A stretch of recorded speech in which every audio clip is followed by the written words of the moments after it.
Hello students, welcome you all once again on your own channel. और साथियों, आज की वीडियो में हम बात करने वाले हैं सेमेस्टर सेकंड के माइनर पेपर पॉलिटिकल साइंस के बारे में। स्टूडेंट्स, हमारे माइनर के इस पेपर का टाइटल है constitution of India and union government, यानी भारत के संविधान और केंद्र सरकार की इसमें बात की गई है। तो सेमेस्टर सेकंड के वे स्टूडेंट्स जिन्होंने माइनर पेपर के तहत चयन किया है हमारे पॉलिटिकल साइंस के पेपर का, उन सभी स्टूडेंट्स के लिए आज का ये वीडियो बड़ा ही इंपॉर्टेंट रहने वाला है। साथियों, अगर आप इंग्लिश मीडियम से हो या फिर हिंदी मीडियम से हो, आप दोनों ही मीडियम के स्टूडेंट्स के लिए आज का ये वीडियो बड़ा इंपॉर्टेंट रहेगा, क्योंकि हर टॉपिक को बाइलिंगुअल समझाया गया है। दोनों ही लैंग्वेज के अंदर आपको इसका मटेरियल मिलेगा, तो समझने में आप दोनों ही मीडियम के स्टूडेंट्स के लिए बड़ी आसानी रहेगी। साथियों, पूरा का पूरा जो वीडियो है इसके अंदर आपके कंप्लीट सिलेबस को इंक्लूड कर दिया गया है, कंप्लीट सिलेबस को रिकॉर्ड कर दिया गया है, टॉपिक वाइज हर चीज को क्लैरिटी के साथ में स्पष्ट कर दिया गया है। तो अगर आप इस वीडियो को देख लेते हैं तो हर एक टॉपिक आपके अच्छी तरह समझ में आ जाएगा, और बहुत अच्छा इसके अंदर मैटर मैंने इंक्लूड करने की कोशिश करी है। और इस बात की गारंटी है कि आपको यहाँ से देखने के बाद अन्य किसी मैटर को पढ़ने की आवश्यकता नहीं है, सारा का सारा मैटर आपको यहीं पर मिल जाएगा। तो कंप्लीट वीडियो देखिएगा, हर टॉपिक को बारीकी से समझाया गया है। साथियों, थोड़ा सा यूनिवर्सिटी के हम सिलेबस की बात कर लेते हैं। हमारे माइनर पेपर का सिलेबस क्या है? तो टाइटल हमारे पेपर का है constitution of India and union government. पूरा का पूरा जो सिलेबस है that is divided into 4 unit. 4 unit के अंदर ये सिलेबस रहेगा। सबसे पहले यूनिट फर्स्ट है, जिसके अंदर द कॉन्स्टिट्यूएंट असेंबली की बात की गई है, प्रीएम्बल की बात की गई है, फीचर्स ऑफ इंडियन कॉन्स्टिट्यूशन की बात की गई है। वहीं यूनिट सेकंड बात करती है फंडामेंटल राइट्स की, directive principles of state policy की और फंडामेंटल ड्यूटीज की। यूनिट थर्ड की साथियों अगर हम बात करें तो उसमें यूनियन एग्जीक्यूटिव की बात की गई है, जिसमें प्रेसिडेंट है, प्राइम मिनिस्टर है और काउंसिल ऑफ मिनिस्टर की बात की गई है। वहीं यूनिट फोर्थ में यूनियन लेजिस्लेचर की बात की गई है, जिसमें लोकसभा, राज्यसभा और लोकसभा स्पीकर के बारे में हमें पढ़ना है। तो साथियों, चलते हैं यूनिट फर्स्ट से। और यूनिट फर्स्ट में हमारे जो टॉपिक इंक्लूड किए गए हैं वो है the constituent assembly, the preamble और फीचर। तो वन बाय वन हम इन टॉपिक के बारे में जानते हुए आगे बढ़ते हैं। तो सबसे पहला टॉपिक हमारे पास में है फॉर्मेशन ऑफ कॉन्स्टिट्यूएंट असेंबली। तो कॉन्स्टिट्यूएंट असेंबली हमारे सिलेबस में दिया गया है, तो हमें ये जानना पड़ेगा जी भैया इस कॉन्स्टिट्यूएंट असेंबली का फॉर्मेशन यानी इसका गठन कैसे हुआ था और इसका क्या उद्देश्य था। तो the constituent assembly of India was a body of elected representative that was formed in 1946 to draft the constitution of India. Bharat का संविधान का निर्माण करना था, ठीक है। भारतीय संविधान को निर्माण करने के लिए 1946 में एक बॉडी का निर्माण हुआ, एक संगठन का निर्माण हुआ, जिसके अंदर जनता के द्वारा इलेक्टेड रिप्रेजेंटेटिव यानी प्रतिनिधि थे, और उनका काम क्या था? भारत के संविधान का निर्माण करना। इसी को क्या कहा गया? कॉन्स्टिट्यूएंट असेंबली किया गया। यानी 1946 के अंदर जनता के द्वारा चुने हुए प्रतिनिधियों का एक संगठन बनाया गया, जिसका काम था भारत के संविधान का निर्माण करना। इसी को क्या कहा गया? कॉन्स्टिट्यूएंट असेंबली कहा गया। It was established under the cabinet mission plan of the British government. और इसका एस्टेब्लिशमेंट कहाँ कैसे हुआ था, इसका गठन कैसे हुआ था? कि ब्रिटिश गवर्नमेंट का एक कैबिनेट मिशन प्लान आया था, जिसके तहत इस जो कॉन्स्टिट्यूएंट असेंबली है उसका गठन हुआ था। तो देखो क्या हुआ था कि उस समय 1946 के अंदर ब्रिटेन के प्रधानमंत्री हुआ करते थे क्लीमेंट एटली, ठीक है। क्लीमेंट एटली ब्रिटेन के प्रधानमंत्री हुआ करते थे। तो क्लीमेंट एटली ने ये कहा कि भारत को उसकी सत्ता उसके हाथों में सौंपी जाएगी, लेकिन वहां पर क्या होना चाहिए? डेमोक्रेटिक वे होना चाहिए, एक प्रजातंत्र वहां पर होना चाहिए। तो उसी के तहत क्लीमेंट एटली ने भारत के अंदर 3 लोगों का एक सदस्य दल भेजा, जिसके अंदर पैथिक लॉरेंस थे, स्ट्रैटफोर्ड क्रिप्स थे और एवी अलेक्जेंडर थे। इन्हीं को क्या कहा गया? कैबिनेट मिशन कहा गया। और इन्हीं का काम क्या था कि भारत के अंदर एक संविधान सभा का गठन किया जाए, जो भारत के शासन को चलाएगी, या भारत का शासन किस तरीके से चलेगा उसकी नीतियों का निर्धारण करेगी। यानी फॉर्मेशन ऑफ इंटरिम गवर्नमेंट और for framing the constitution bye constituent assembly, यानी एक संविधान का निर्माण करना था संविधान सभा को, जिसके अकॉर्डिंग आपका देश चलने वाला था। तो कैबिनेट मिशन का ये उद्देश्य था, और इतना ही हमें याद रखना। तो कैबिनेट मिशन के तहत संविधान सभा जो थी उसका भारत के अंदर आगमन हुआ था। The assembly had members from various regions, communities and political background. अब इस संविधान सभा के अंदर हर क्षेत्र के व्यक्ति थे, हर समुदाय के व्यक्ति थे और हर राजनीतिक बैकग्राउंड के व्यक्ति इसके अंदर मौजूद थे। यानी सभी पार्टियों के लोगों को शामिल किया गया, सभी समुदाय के लोगों को शामिल किया गया और सभी क्षेत्रों के लोगों को इस संविधान सभा में शामिल किया गया। And its main purpose was to create the democratic framework for an independent India. और इसका मुख्य उद्देश्य क्या था कि भैया भारत जब स्वतंत्र होगा ना, तो उस स्वतंत्र भारत के लिए क्या निर्माण किया जाए, एक डेमोक्रेटिक, एक प्रजातांत्रिक ऐसा फ्रेमवर्क निर्माण किया जाए जिससे भारत का शासन आगे चलेगा। तो कॉन्स्टिट्यूएंट असेंबली का एक ही उद्देश्य था और वो उद्देश्य क्या था, एक डेमोक्रेटिक वे का निर्माण करना जिससे कि भारत का शासन स्वतंत्रता मिलने के बाद सुचारू रूप से चलाया जा सके। कंपोजिशन ऑफ असेंबली, अब यह संविधान सभा का गठन हुआ तो उसका संविधान सभा का गठन कैसे हुआ। Initially the assembly had 389 members. शुरू में इस कॉन्स्टिट्यूएंट यानी संविधान सभा में 389 मेंबर थे। आफ्टर द पार्टीशन ऑफ 1942, लेकिन जैसे ही 1947 में पाकिस्तान अलग हुआ तो इस संविधान सभा के सदस्यों की संख्या कितनी रह गई, 292, क्योंकि the members from areas that became Pakistan left the assembly, क्योंकि वो लोग जो कहाँ चले गए थे, उस क्षेत्र में चले गए थे जिसमें पाकिस्तान का निर्माण हुआ था, उन्होंने संविधान सभा को छोड़ दिया, क्योंकि संविधान सभा तो भारत के लिए संविधान का निर्माण करना था। और वो एरिया जो पाकिस्तान में आप चले गए थे, तो शुरू में 389 मेंबर्स थे, तो कुछ लोग छोड़ करके चले गए क्योंकि पाकिस्तान का निर्माण हो गया और उनका जो रीजन था, जो क्षेत्र था, वो पाकिस्तान में पड़ता था, तो वो लोग यहाँ से छोड़ करके चले गए और संविधान सभा में सदस्यों की संख्या कितनी रह गई पार्टीशन के बाद में, 299। द मेंबर्स इंक्लूड लॉयर्स, इनमें लॉयर्स थे, पॉलिटिशियंस थे, फ्रीडम फाइटर्स थे और representative from the different religions and region, और अलग-अलग क्षेत्र के और अलग-अलग धर्म के प्रतिनिधि इस संविधान सभा के अंदर शामिल थे। प्रमुख नेताओं की अगर हम बात करें तो इस संविधान सभा के जो अध्यक्ष थे, doctor Rajendra Prasad was elected as the president of the constituent assembly. संविधान सभा का प्रेसिडेंट यानी अध्यक्ष किसको चुना गया, डॉक्टर राजेंद्र प्रसाद को चुना गया। डॉक्टर बी आर अम्बेडकर जो थे was appointed as the chairman of the drafting committee. जो संविधान सभा की प्रारूप समिति थी ना, उसका अध्यक्ष किसको बनाया गया, बी आर अम्बेडकर को बनाया गया। अदर मेंबर्स, और इसमें कुछ अन्य लोग भी शामिल थे जैसे जवाहरलाल नेहरू, सरदार वल्लभ भाई पटेल, मौलाना अब्दुल कलाम आजाद। इस तरीके से मुख्य लोग जो थे हमारे संविधान सभा के गठन में शामिल थे या संविधान सभा में शामिल थे। वर्किंग ऑफ एन असेंबली, सभा ने किस तरीके से काम किया। द असेंबली हेल्ड 11 सेशंस, ठीक है, 11 सेशन हुए 2 साल 11 महीने 17 दिनों में, ठीक है। इस संविधान सभा ने कितने दिन काम किया, 2 ईयर्स 11 मंथ एंड 17 डेज। और कितने सेशन हुए, टोटल 11 सेशन हुए। और कितने दिन तक इनकी मीटिंगें हुई, 165 डेज तक इनके ये 11 सेशन चले, यानी इनकी मुलाकातें हुई। इन सेशंस के अंदर डेमोक्रेटिक वे में डिबेट्स हुई। Every clause and article of the constitution was discussed and voted upon. संविधान के अंदर जितने भी क्लॉज बनाए गए, जितने भी अनुच्छेद बनाए गए, हर एक अनुच्छेद के ऊपर इन सेशंस के अंदर डिस्कशन हुआ और वोटिंग हुई, ठीक है। एडॉप्टेशन एंड इम्प्लीमेंटेशन, और लास्ट में क्या था, संविधान का निर्माण हो गया and the constitution was adopted on November 26, 1949। और हमने संविधान को कब अंगीकृत कर लिया, कब एडॉप्ट कर लिया, 26 1949, ठीक है। ध्यान रखना है आपको, अभी संविधान लागू नहीं हुआ है, हमने संविधान को स्वीकार कर लिया है, अंतिम रूप दे दिया गया है कि भारत का संविधान ये रहने वाला है। वोटिंग्स हो गई है, डिबेट हो गई है, 2 साल 11 महीने 6 दिन आपका जो सेशन लगा था, उसके बाद एक संविधान हमारे पास में निकल करके आया और उसको हम सबने स्वीकार कर लिया, अंगीकृत कर लिया। कब, 26 नवंबर 1949 को। और उसको लागू कब किया गया, जनवरी 26 1950, 26 जनवरी 1950 को हमने उस संविधान को लागू किया और उसी को हम आज किस रूप में मनाते हैं, रिपब्लिक डे ऑफ इंडिया के रूप में उसको मनाया जाता है। इसका महत्व क्या है, संविधान सभा का महत्व क्या था। The constituent assembly laid the foundation of Indian democracy. भारतीय प्रजातंत्र की नींव रखने का श्रेय अगर किसी को दिया जाता है तो वह हमारी इस संविधान सभा को ही दिया जाता है। It created a comprehensive document that defines the political principle, established government structure and guarantees fundamental rights to all citizen. अब ये बहुत बड़ा डॉक्यूमेंट है, ठीक है, भारत का संविधान बहुत बड़ा है, तो ये बहुत बड़ा डॉक्यूमेंट है जिसके अंदर हमारे राजनीतिक सिद्धांतों को बताया गया है, जिसके अंदर गवर्नमेंट के स्ट्रक्चर के बारे में बात की गई है, जिसके अंदर हमें जो मौलिक अधिकार मिलेंगे उनकी गारंटी की बात की गई है। तो इस तरीके से एक बहुत बड़ा ये दस्तावेज है और इसका हमारे जीवन में, हमारे देश में बहुत ज्यादा महत्व भी है। अब दूसरा टॉपिक आता है हमारा द प्रीएम्बल, ठीक है, तो संविधान सभा होगी। नेक्स्ट टॉपिक आता है हमारा प्रीएम्बल यानी प्रस्तावना। संविधान की प्रस्तावना क्या कहती है।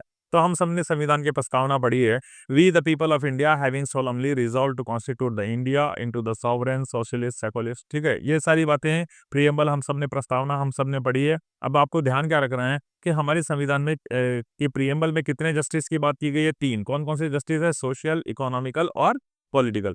3 प्रकार के जस्टिस की बात हमारी संविधान सभा करती है। एक बाई लिबर्टी, इसी तरह लिबर्टी है, इक्वलिटी और फ्रेटर्निटी, इन सब की बात करती हैं, ठीक है। 26th डे ऑफ नवंबर 1949 को ये अडॉप्ट किया गया। ये भी कहाँ पे लिखा हुआ है? आपकी इसी प्रियम्बल में लिखा हुआ है। हम वन बाय वन हर एक चीज को डिस्कस करते हुए चलेंगे। देख लें, ये हिंदी में आपकी क्या आ गई? प्रियम्बल आ गई, जो प्रस्तावना आपने पढ़ी भी होगी, हर जगह आपको दिखाई देती है। अब इस प्रियम्बल की बात कर लेते हैं। इस प्रियम्बल का हर एक शब्द आपको समझना बड़ा जरूरी है। ये प्रियम्बल की पहली लाइन है, we the people of India. इसका मतलब क्या है? हम भारत के लोग। इससे मतलब क्या है? Shows that the ultimate source of the power is in the people, not Kings और द फॉरेन रूलर। जो पहली लाइन है हमारी प्रियम्बल की, वो ये बताती है कि भैया हमारे देश में सर्वोच्च शक्ति किन लोगों के पास है? लोगों को दी गई है। यहाँ के नागरिकों के पास सर्वोच्च शक्ति दी गई है। राजा के पास नहीं है, ना ही कोई विदेशी शासकों के पास किसी प्रकार की शक्ति हमारे देश में दी गई है। तो हमारे देश में शक्ति जो दी गई है, यानी अंतिम शक्ति, यानी सर्वशक्तिशाली हमारे देश के संविधान के अनुसार कौन है? इस देश की जनता है, इस देश का नागरिक है, जिसके पास इस देश की सारी शक्तियां मौजूद ही है। दूसरी बात की गई है सॉवरेनिटी की। सॉवरेनिटी यानी संपूर्ण प्रभुत्व संपन्न। संपूर्ण प्रभुत्व संपन्न क्या होता है? कि India is completely free to make its own laws and policies, no foreign power can control it. तो संप्रभुता ये कहती है कि भैया भारत अपनी नीतियां खुद बनाएगा, भारत अपने कानून खुद बनाएगा। कोई भी विदेशी ताकत भारत को मजबूर नहीं कर सकती है किसी भी प्रकार का कानून बनाने के लिए या अपनी बातों को मानने के लिए। यानी भारत जो भी काम करेगा वो स्वयं की इच्छा से करेगा, स्वयं की इच्छा से पॉलिसीज बनाएगा और स्वयं के अधीन ही भारत कानूनों का निर्माण करेगा और किसी भी प्रकार की विदेशी बाध्यता को भारत स्वीकार नहीं करेगा। भारत किसी भी देश के अधीन नहीं है। तीसरा शब्द आया था एक सोशलिस्ट, समाजवादी। सोशलिस्ट का मतलब क्या होता है? Emphasises equal distribution of wealth, no exploitation and fair economic system. Socialist यानी समाजवाद का मतलब क्या होता है भैया? एक तो वेल्थ यानी जो पैसा है, जो क्या कहते हैं, संपत्ति है, उसका सभी के बीच में क्या होगा? समान बंटवारा होगा। नो एक्सप्लॉयटेशन, किसी का शोषण नहीं होगा। एंड फेयर इकोनॉमिक सिस्टम, और बिल्कुल एकदम फेयर इकोनॉमिक यानी आर्थिक जो तंत्र रहेगा वो बिल्कुल बिल्कुल क्या रहेगा? स्पष्ट रहेगा। किसी भी प्रकार का भेदभाव किसी भी नागरिक के साथ में भारत के नहीं होगा। फिर बात आती है सेक्युलर्स, पंथ निरपेक्ष। इससे हम क्या समझते हैं? India has no official religion. भैया भारत का कोई भी ऑफिशियल रिलीजन नहीं है, भारत का कोई भी धर्म नहीं है। The state respect all religion equally. ये राज्य का दायित्व है कि वो सभी धर्मों का बराबर का सम्मान करे। फिर आता है डेमोक्रेटिक। डेमोक्रेटिक का मतलब क्या होता है? India has government elected by the people for the people. Bharat में एक सरकार का निर्माण होगा और जिसको किसके द्वारा चुना जाएगा? लोगों के द्वारा ही चुनाया जाएगा और लोगों के लिए ही चुना जाएगा, ठीक है। फिर आता है गणराज्य, रिपब्लिक। भारत एक गणराज्य है। गणराज्य का मतलब the head of the state president is elected, not inherited like the monarchy. गणराज्य का मतलब ये होता है कि भैया आपके देश में राष्ट्रपति का चुनाव होगा या प्रधानमंत्री का चुनाव होगा या जनता के प्रतिनिधि का चुनाव होगा, वो कौन करेगा? जनता करेगी, ठीक है। जनता के द्वारा आपके प्रतिनिधि का चुनाव होगा। ऐसा नहीं है जैसे मोनार्की राजतंत्र में हुआ करता था कि राजा का बेटा फिर राजा बन गया, ऐसा नहीं होगा। जनता चाहेगी वही आपका वही व्यक्ति आपका नेता बनेगा, वही व्यक्ति आपकी सरकार बनाएगा। फिर बात होती है जस्टिस की। तो जस्टिस का मैंने बताया अभी 3 प्रकार की न्याय की बात की गई है। Social justice, economic justice, political justice. Social का मतलब no discrimination on the based of caste, gender and religion. किसी के साथ भी जाति के आधार पर, लिंग के आधार पर या धर्म के आधार पर भेदभाव नहीं किया जाएगा। Economic justice, fair access to resources and employment. सभी व्यक्तियों के पास रोजगार होगा, सभी व्यक्तियों को बराबर की मात्रा में संसाधन उपलब्ध करवाए जाएंगे, ये राज्य की जिम्मेदारी है। Equal rights to participate in politics, और सभी के पास भैया राजनीतिक अधिकार है। कोई भी व्यक्ति चुनाव के अंदर खड़ा हो सकता है, किसी एक वर्ग की, किसी एक व्यक्ति विशेष की या किसी एक क्लास की ये प्रिविलेज नहीं है, विशेष अधिकार नहीं है कि वही खड़ा होगा। यानी हर व्यक्ति के पास हमारे इस लोकतंत्र में अधिकार है कि वो चुनाव के अंदर खड़ा हो सकता है। फिर बात की गई है लिबर्टी की, यानी स्वतंत्रता की। स्वतंत्रता कौन सी? फ्रीडम ऑफ थॉट, सोचने की स्वतंत्रता, एक्सप्रेशन, अभिव्यक्ति की स्वतंत्रता, बिलीफ, किसी भी चीज को मानने की स्वतंत्रता, अपना किसी भी धर्म में विश्वास रखने की स्वतंत्रता और किसी की भी पूजा करने की स्वतंत्रता, ये सब आपके पास है। Everyone has the right from their own opinion and practice any religion. आपके पास अधिकार है भैया, आप किसी भी विचारों को मान सकते हो और किसी भी धर्म का अभ्यास कर सकते हो। यानी कोई भी धर्म आप मानने के अधिकारी हो, आप अपनी इच्छा से किसी भी धर्म का चुनाव कर सकते हो। फिर बात की गई है हमारे प्रीएम्बल में इक्वलिटी की। इक्वलिटी का मतलब क्या होगा? Equal status and opportunity for all. सभी का जो स्टेटस है वो समान होगा और सभी को बराबर की अपॉर्चुनिटी हमारे सोसाइटी के द्वारा दी जाएगी, हमारे समाज के द्वारा दी जाएगी। नो वन इज अबव और below the others in the eyes of law. कानून की नज़र में किसी भी प्रकार का भेदभाव नहीं होगा। कानून किसी को भी ऊपर या कमतर नहीं आंकेगा, बल्कि कानून की समक्ष सभी व्यक्ति जो होंगे वो समान होंगे। फिर बात की गई है फ्रेटर्निटी की। फ्रेटर्निटी यानी ब्रदरहुड, बंधुता की बात की गई है। Promotes brotherhood and unity. Fraternity यानी सभी धर्म के लोग आपस में मिलजुल कर रहेंगे, सभी लैंग्वेज वाले, सभी क्षेत्रीयता के आधार पर किसी भी प्रकार का कोई भी भेदभाव नहीं होगा। तो एकात्मकता होगी, यूनिटी होगी और ब्रदरहुड भाईचारे की बात की गई है।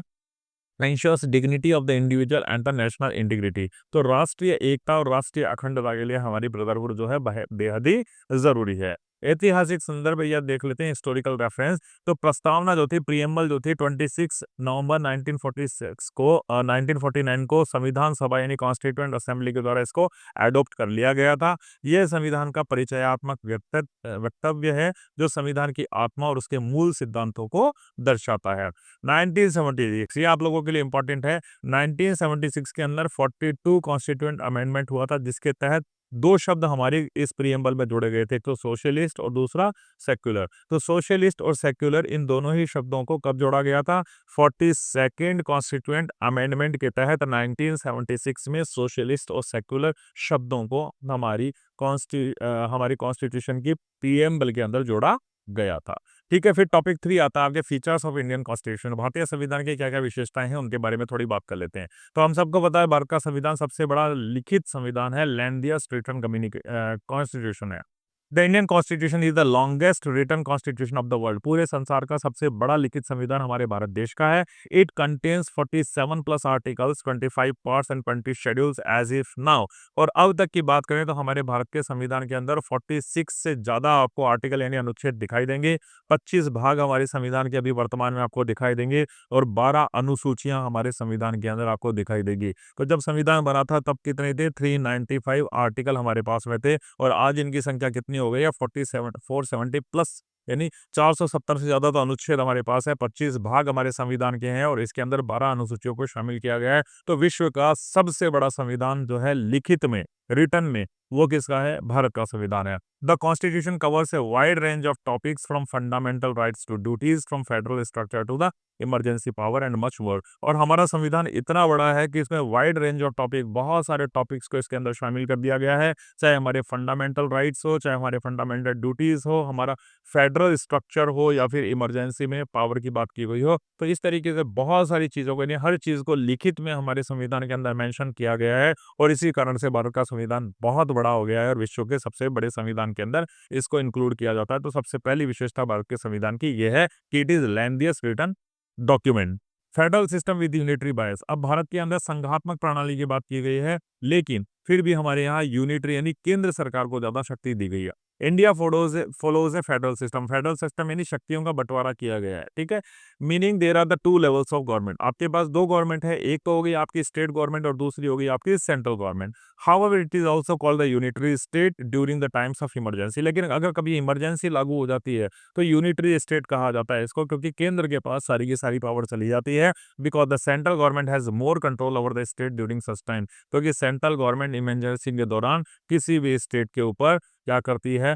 कंट्रोल कर सकती है। तो हमारे यहाँ फेडरल सिस्टम है, यानी दो गवर्नमेंट हमारे यहाँ है, शक्तियों का बंटवारा किया गया है, डिस्ट्रीब्यूशन ऑफ पावर हमारे यहाँ है। एक हमारे पास है सेंट्रल गवर्नमेंट और दूसरी हमारे पास है स्टेट गवर्नमेंट, और दोनों के पास अपने अपने रीजन है, अपने अपने क्षेत्र है, जहाँ पर ये अपने अपने कानूनों का निर्माण करते हैं और अपना अपना एडमिनिस्ट्रेशन चलाते हैं। लेकिन कभी भी इमरजेंसी की बात आ जाती है तो सेंट्रल गवर्नमेंट के पास ज्यादा पावर दी गई है। सेंट्रल गवर्नमेंट किसी भी स्टेट के कार्यकलापों में हस्तक्षेप कर सकते। तो ये दूसरी विशेषता है भारतीय संविधान की। तीसरी है parliamentary form of government. India follows a parliamentary system of government similar to the British system. जैसा ब्रिटिश सिस्टम है वैसा ही भारत के अंदर भी पार्लियामेंट यानी संसद की व्यवस्था की गई है। The president is the nominal head of the state. और जहां तक प्रेसिडेंट की बात करें, नहीं भारत के राष्ट्रपति की बात करें, तो वो केवल नाम मात्र का मुखिया होता है आपका। ठीक है, जबकि prime minister is the real executive. जबकि भारत का प्रधानमंत्री जो होता है, रियल पावर तो उसी के पास में होती है। The prime minister and his council of minister are responsible for the parliament. जो भारत का प्रधानमंत्री है और भारत के प्रधानमंत्री की जो मंत्रिपरिषद है, वो दोनों ही किसके प्रति जिम्मेदार रहते हैं? तो चाहे प्रधानमंत्री हो, चाहे भारत के प्रधानमंत्री मंत्रिपरिषद हो, वो दोनों ही संसद के प्रति उत्तरदायी होते हैं। तो रियल पावर इंडिया में किसको दी गई है? रियल पावर एग्जीक्यूटिव को दी गई है, जिसके अंदर प्राइम मिनिस्टर, उसके काउंसिल ऑफ मिनिस्टर है। जबकि नाम मात्र का मुखिया हमारे यहाँ कौन होता है? प्रेसिडेंट होता है, भारत का राष्ट्रपति होता है। अगली जो विशेषता है भारतीय संविधान की, वो है इंडिपेंडेंट जुडिशरी, यानी स्वतंत्र न्यायपालिका। Judiciary in India is independent of the government. Independent है, जुडिशरी पर किसी भी प्रकार की गवर्नमेंट का कोई भी कंट्रोल नहीं है। It has the power of judicial review, न्यायिक पुनरावलोकन का पूरा अधिकार जुडिशरी के पास है। Meaning it can review the laws pass by the legislature and declare the unconstitutional if they violate the constitution. वो कहते हैं भैया, लेजिस्लेचर अगर कोई काम को लागू भी कर दे, यानी कोई कानून बना गया है संसद के अंदर, तो हमारी भैया किसके पास में अधिकार दिया गया है? हमारी जुडिशरी के पास अधिकार दिया गया है कि अगर कॉन्स्टिट्यूशन में दिए गए नियमों का खंडन होता है, उनका वायोलेशन होता है, तो हमारी जुडिशरी ऐसे कानूनों को असंवैधानिक यानी अनकॉन्स्टिट्यूशनल करार दे सकती है। The supreme court and the high courts play the crucial role in safeguarding the fundamental rights of citizen. और सुप्रीम कोर्ट और हाई कोर्ट, ये दोनों ही बड़ा मुख्य किरदार निभाते हैं हमारे यहाँ के नागरिकों के जो मौलिक अधिकार दिए गए हैं उनको संरक्षित करने के लिए। तो हमारे यहाँ की जुडिशरी जो है बिल्कुल स्वतंत्र है। हमारे यहाँ की जुडिशरी जो है एग्जीक्यूटिव पर लगाम लगाने का काम करती है, और संसद के द्वारा यदि कोई ऐसा कानून पारित हो गया है जिसमें कॉन्स्टिट्यूशन के नियमों का वायलेशन किया गया है, तो उसको हमारी जुडिशरी असंवैधानिक करार दे सकती है, गैर संवैधानिक करार दे सकती है। और भारत के मौलिक अधिकारों की रक्षा करने के लिए दो अथॉरिटी हमारे पास है, एक हाई कोर्ट है और दूसरा सुप्रीम कोर्ट है। ठीक है। अगला हमारे संविधान की विशेषता है फंडामेंटल राइट्स, हमको हमारा कॉन्स्टिट्यूशन देता है। India guarantees 6 fundamental rights. कितने हैं हमारे पास? 6 मौलिक अधिकार हमारे दिए गए हैं, which are essential for the development of individual freedom. हमारी स्वतंत्रता का आनंद उठाने के लिए, हमारे विकास के लिए हमारे पास 6 अधिकार हमें किसने दिए हैं? हमारे संविधान ने दिए हैं। These include the right to equality, right to equality हमारे पास है। फ्रीडम ऑफ स्पीच हमारे पास है। प्रोटेक्शन फ्रॉम डिस्क्रिमिनेशन, यानी भेदभाव से मुक्त होने का अधिकार भी हमारे पास में दिया गया है। These rights can not B violated by any law. कोई भी कानून हमारे इन अधिकारों को मना नहीं कर सकता, या इन पर किसी भी प्रकार का लगाम नहीं लगा सकता, इनको देने से मना नहीं कर सकता। कब तक? जब तक कि they are reasonable restriction in the interest of national security. जब तक राष्ट्रीय सुरक्षा की मामला नहीं आ जाए, जब तक पब्लिक ऑर्डर का मतलब जब तक सार्वजनिक व्यवस्था की बात ना आ जाए, अगर इस तरीके के मुद्दे नहीं आ जाए, तब तक हमारे मौलिक अधिकारों पर कोई भी लगाम नहीं लगा सकता है, या हमारे मौलिक अधिकारों का कोई भी हनन नहीं कर सकता है। तो हमारे मौलिक अधिकार हमें दिए गए हैं, केवल राष्ट्रीय सुरक्षा का मामला आ जाने पर या फिर सार्वजनिक व्यवस्था का मामला आ जाने पर भी हमारे अधिकारों पर कुछ रेस्ट्रिक्शंस लग सकते हैं। अदरवाइज हमें 6 मौलिक अधिकार हमारे संविधान के द्वारा दी गए हैं। नेक्स्ट है हमारे संविधान की विशेषता की directive principle of the state policy, नीति निर्देशक तंत्र। हमारे संविधान में नीति निर्देशक तत्वों का जिक्र किया गया है, and these are the guidelines. और ये नीति निर्देशक तत्व क्या है? Directive principle of state policy, जिसको हम डीपीएसपी कहते हैं। तो ये डीपीएसपी क्या है? एक गाइडलाइन है हमारी गवर्नमेंट के लिए, ताकि उन गाइडलाइन के आधार पर वो क्रिएट पॉलिसीज, यानी पॉलिसीज का निर्माण कर पाए, that help in achieving the social and economic justice. और ऐसी पॉलिसियां जिनसे सामाजिक और आर्थिक न्याय लोगों को मिल पाए। तो डीपीएसपी जो है, these are the guidelines for the government to make the policy और formation of policy. Formation of policy के लिए गाइडलाइन है, और अगर गवर्नमेंट इनके अकॉर्डिंग अपने पॉलिसीज को बनाती है, तो उससे लोगों को सामाजिक और आर्थिक न्याय मिलता है। While they are not justiciable. ठीक है। अब नीति निर्देशक तंत्र क्या है? ये कानून के द्वारा लागू नहीं किया जा सकती, क्योंकि ये तो गाइडलाइन है। इनके ऊपर कानूनी किसी प्रकार की बाध्यता नहीं है, कि यानी राज्य इनको मानने के लिए किसी भी प्रकार से बाध्य नहीं है। They are considered essentially for just society. अच्छे समाज का निर्माण हो, एक स्वस्थ समाज का निर्माण हो, इसीलिए डीपीएसपी को हमारे कॉन्स्टिट्यूशन के अंदर शामिल किया गया है। एग्जाम्पल इंक्लूड फ्री एजुकेशन, और डीपीएसपी का ही आप उदाहरण दे सकते हो। जो फ्री एजुकेशन है, फ्री हेल्थ है, या आपका क्लीन एनवायरनमेंट है, इसी के अकॉर्डिंग स्टेट को काम करना चाहिए। ये उसकी गाइडलाइन है। और क्यों है? ताकि लोक कल्याण के लिए वो स्टेट काम करे। अगला पॉइंट है फंडामेंटल ड्यूटीज। हमारे संविधान के अंदर कुछ फंडामेंटल ड्यूटीज यानी मौलिक कर्तव्यों की भी बात की गई है। The constitution also lays down certain fundamental duties for all citizen. हमारे सिटीजन, हमारे नागरिकों के लिए कुछ मौलिक कर्तव्यों की बात भी हमारा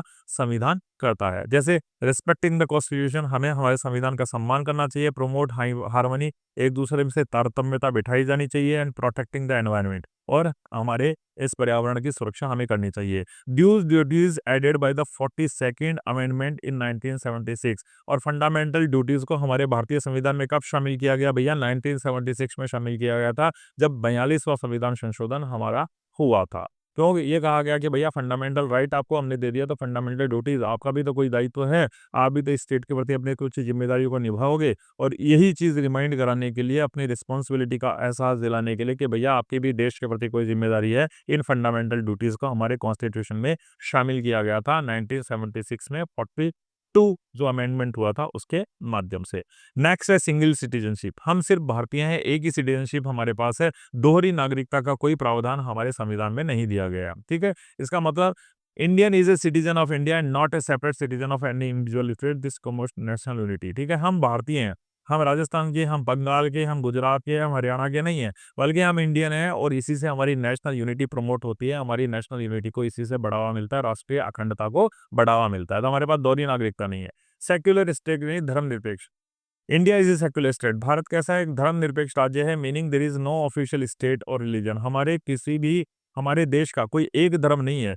एवरी इंडिविजुअल है freedom to practise any religion. हर इंडिविजुअल, हर एक व्यक्ति के पास अधिकार है कि वो किसी भी धर्म को माने और किसी भी धर्म की वो प्रैक्टिस करे। And the state maintains neutrality in the matters of religion. और अगर धर्म का कोई भी मामला आ जाता है तो किसी भी प्रकार की बायस्डनेस को नहीं दिखाता है, स्टेट नहीं दिखाता है, यानी पक्षपात को निर्णय कभी भी स्टेट किसी भी धर्म के प्रति नहीं देता है। न्यूट्रल रहता है हमेशा ही स्टेट ऐसे मामलों के अंदर, क्योंकि भारत का कोई भी एक धर्म नहीं है। ठीक है, फिर है यूनिवर्सल राइट फ्रेंचाइजी। 18 वर्ष का यदि कोई भी व्यक्ति है हमारे देश के अंदर, तो उसको क्या है? Right to vote, with vote देने का अधिकार है। किसी भी प्रकार का डिस्क्रिमिनेशन उसके पास नहीं है, चाहे वो किसी भी जाति का हो, किसी भी धर्म का हो और किसी भी लिंग का हो।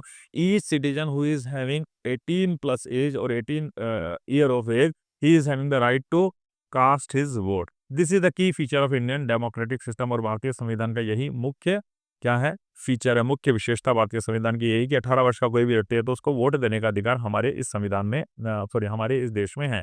Amendment procedure.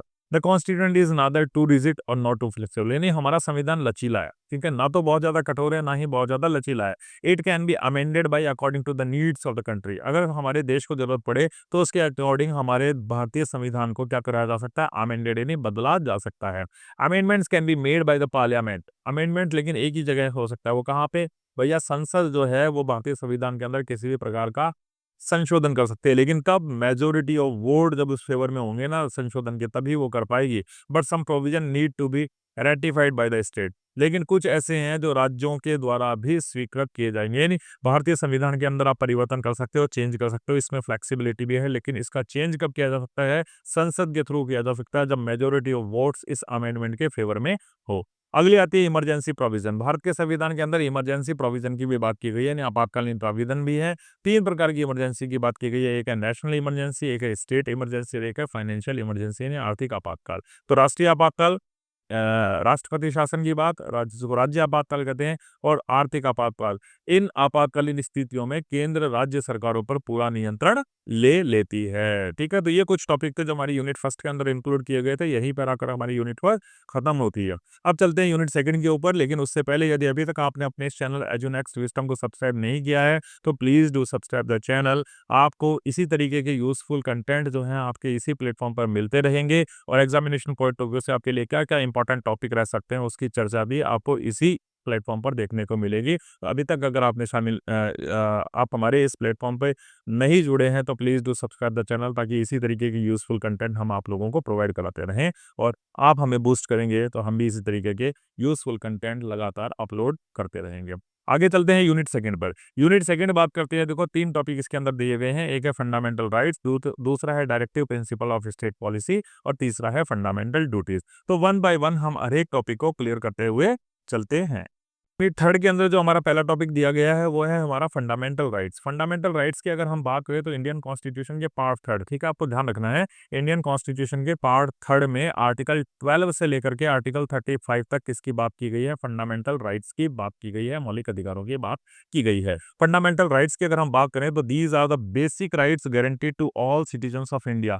भारत के नागरिकों के ये बेसिक राइट्स हैं, अधिकार हैं, जो हमारे संविधान ने, जिसकी गारंटी हम सभी नागरिकों को दी है। They are essential for overall development of individual and for the functioning of a democratic state. आज देखो, हमारा होलिस्टिक डेवलपमेंट अगर हमें करना है, हमारा संपूर्ण डेवलपमेंट अगर हमें करना है, अगर हमारे संपूर्ण विकास हमें करना है, तो ये फंडामेंटल राइट्स हमारे लिए बहुत ही आवश्यक है, अति आवश्यक हैं। और ये इसलिए भी आवश्यक है कि हमारा समाज, हमारी सोसाइटी प्रजातांत्रिक रूप से कार्य करती रहे। These rights are enforceable by courts, और क्योंकि ये राइट्स हमें संविधान के द्वारा दिए गए हैं, अधिकार दिए गए हैं, तो कानूनी रूप से ये लागू करवाए जाते हैं, और इनका हनन होने पर आप कानून के समक्ष इनको चुनौतियां भी दे सकते हो। ठीक है, आगे बात करते हैं कौन कौन से फंडामेंटल राइट हमारे पास है। राइट टू इक्वलिटी, समानता का अधिकार है, जिसके बाद आर्टिकल 14 से लेकर आर्टिकल 18 तक की गई है। राइट ऑफ फ्रीडम है, आर्टिकल 19 से लेकर के आर्टिकल 22। राइट अगेंस्ट एक्सप्लॉयटेशन है, आर्टिकल 23 से आर्टिकल 24 तक। और right to freedom of religion है, आर्टिकल 25 से लेकर 28 तक। कल्चर एंड एजुकेशनल राइट दिए गए हैं 29 से लेकर 30 तक। और राइट टू कॉन्स्टिट्यूशनल रेमेडीज किया गया है आर्टिकल 32 में। तो वन बाय वन हम इनको देख लेते हैं और समझ लेते हैं, बड़े ही इंपॉर्टेंट है एग्जामिनेशन पॉइंट ऑफ व्यू से। सबसे पहले बात करें राइट टू इक्वलिटी की। राइट टू इक्वलिटी जिनका जिक्र किसमें किया गया है, आर्टिकल 14 से लेकर के आर्टिकल 18 के अंदर जिनका जिक्र हमारे कॉन्स्टिट्यूशन में किया गया है। आर्टिकल 14 से लेकर के आर्टिकल 18 तक राइट टू इक्वलिटी गारंटी देते हैं। किस चीज की गारंटी लेते हैं? Equality before law, prohibits discrimination on the ground of religion, race, caste, sex and place of birth. ये गारंटी देते हैं कि भैया कानून के समक्ष सभी व्यक्ति समान है, कोई छोटा कोई बड़ा नहीं है। ये लगाम लगाते हैं, प्रोहिबिट करते हैं, रोक दें किसको, डिस्क्रिमिनेशन को। किसी भी व्यक्ति के साथ भेदभाव नहीं होगा, चाहे वो धर्म के आधार पर हो, चाहे वो जाति के आधार पर हो, चाहे वो सेक्स के आधार पर हो, चाहे वो उसके जन्म स्थान के आधार पर, यानी किसी भी आधार पर किसी भी भारत के नागरिक के साथ कोई भी भेदभाव नहीं किया जाएगा। Also includes abolition of untouchability and the titles. और ये क्या कहते हैं, अनटचेबिलिटी यानी अस्पृश्यता जो होती है, जिसको आप कहते हैं अछूत, है ना, उस पे निराकरण पर भी ये जोर डालता है। टाइटल्स और उपाधियों को अंत करने पर भी ये जोर डालता है। ठीक है, तो राइट टू इक्वलिटी जिसका जिक्र आर्टिकल 14 से लेकर आर्टिकल 18 में किया गया है, वो कानून के समक्ष सभी नागरिकों को समान अधिकार देता है। वो इस चीज पर भी बाध्यता लगाता है कि किसी भी व्यक्ति के साथ किसी भी धर्म के आधार पर, उसकी जाति के आधार पर, सेक्स के आधार पर या फिर जन्म स्थान के आधार पर भेदभाव ना हो। इसके अंदर अस्पृश्यता यानी अछूत जो एक सामाजिक बुराई है उसका निषेध करने की बात की गई है, और उपाधियों के अंत करने की बात इसमें की गई है। सेकंड जो राइट है हमारे पास, उसको राइट ऑफ फ्रीडम कहते हैं, जिसकी बात आर्टिकल 19 से लेकर के 22 तक की गई है। इसमें कौन कौन सी फ्रीडम की बात की गई है? फ्रीडम ऑफ स्पीच की बात की गई है, और एक्सप्रेशन की बात की है, अभिव्यक्ति और भाषण की स्वतंत्रता आपके पास हो। फ्रीडम टू फॉर्म एसोसिएशन, संगठन बनाने की स्वतंत्रता हमें दी गई है। फ्रीडम टू मूव, कहीं भी भारत में जाने की स्वतंत्रता है, कहीं भी भारत में रिसाइड यानी बसने की स्वतंत्रता है। प्रैक्टिस एनी प्रोफेशन, कोई भी कार्य करने की स्वतंत्रता यानी प्रोफेशन के रूप में आप किसी भी व्यवसाय को चुन सकते हैं। And protection in case of arrest, और आप यदि अरेस्ट कर लिया गया है किसी केस में, तो उसमें आपकी सुरक्षा की गारंटी भी इसके अंदर दी गई है। एंड डिटेंशन, और आपको उसका विरोध करने की भी जिम्मेदारी दी गई है। तो आपको हिरासत में ले लिया गया है, आपको कानून ने किसी भी जुर्म में हिरासत में ले लिया है, तो आपको उससे सुरक्षा प्रदान करने का राइट भी दिया गया है आर्टिकल 19 से लेकर के आर्टिकल 22, जिन्हें हम राइट टू फ्रीडम के नाम से जानते हैं। तीसरा जो राइट है, राइट अगेंस्ट एक्सप्लॉयटेशन की बात की गई है, जो आर्टिकल 23 और 24 में है। Prohibit human trafficking, forced labour, unemployment of the children below 14 years in the factory of हजारत दो। तो मानव तस्करी की बात करता है, ह्यूमन ट्रैफिकिंग यानी मानव तस्करी पर ये प्रतिबंध लगाता है। फोर्स्ड लेबर, जबरदस्ती किसी से श्रम नहीं करवा सकते, यानी बंधुआ मजदूरी पर ये रोक लगाता है। एम्प्लॉयमेंट, और 14 वर्ष से अगर कोई नीचे का बच्चा है तो उसको खतरनाक कार्यों में न लगाया जाए, उस पर भी प्रतिबंध लगाने का काम कौन करता है? हमारा राइट अगेंस्ट एक्सप्लॉयटेशन, जिसका जिक्र आर्टिकल 23 और 24 में हुआ है। अगला राइट है right to freedom and religion, धर्म की स्वतंत्रता का अधिकार आपको दिया गया है, जिसका जिक्र आर्टिकल 25 से लेकर 28 में किया गया है। Ensure freedom to practice, profess and propagate any religion and guarantees secularism, no state religion. देखो, भारत में किसी भी प्रकार का कोई ऑफिशियल रिलीजन नहीं है, भारत का कोई भी एक धर्म नहीं है, इसलिए हर नागरिक को किसी भी धर्म को मानने का, किसी भी धर्म का प्रचार करने का और किसी भी धर्म का पालन करने की स्वतंत्रता हमारा ये आर्टिकल 25 से लेकर 28 देता है, क्योंकि भारत एक धर्मनिरपेक्ष राज्य है। अगला राइट जो हमें दिया गया है, that is cultural and educational right, सांस्कृतिक और शैक्षिक अधिकार, जो आर्टिकल 29 और 30 के अंदर जिनका जिक्र किया गया।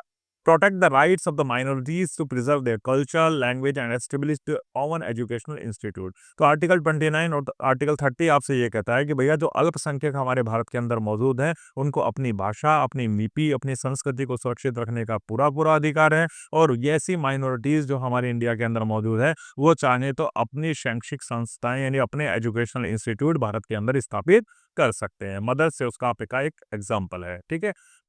नंबर 6 है राइट टू कॉन्स्टिट्यूशनल रेमेडीज, यानी संवैधानिक उपचार का अधिकार भी दिया गया है, आर्टिकल 32 जिसे हम कहते हैं, ठीक है। बहुत इंपॉर्टेंट है आपके लिए ये।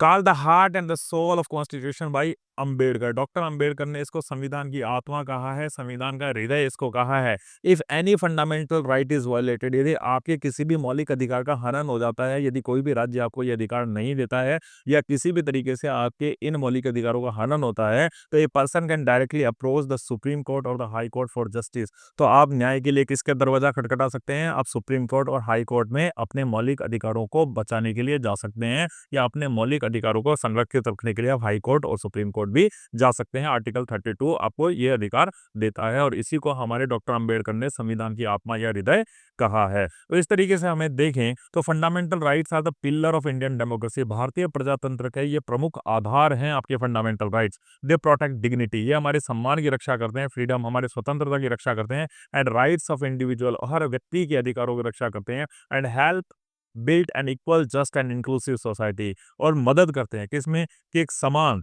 एक न्यायपूर्ण और एक समावेशी समाज का निर्माण हो सके। उसमें हमारे फंडामेंटल राइट बहुत इंपॉर्टेंट भूमिका निभाते हैं।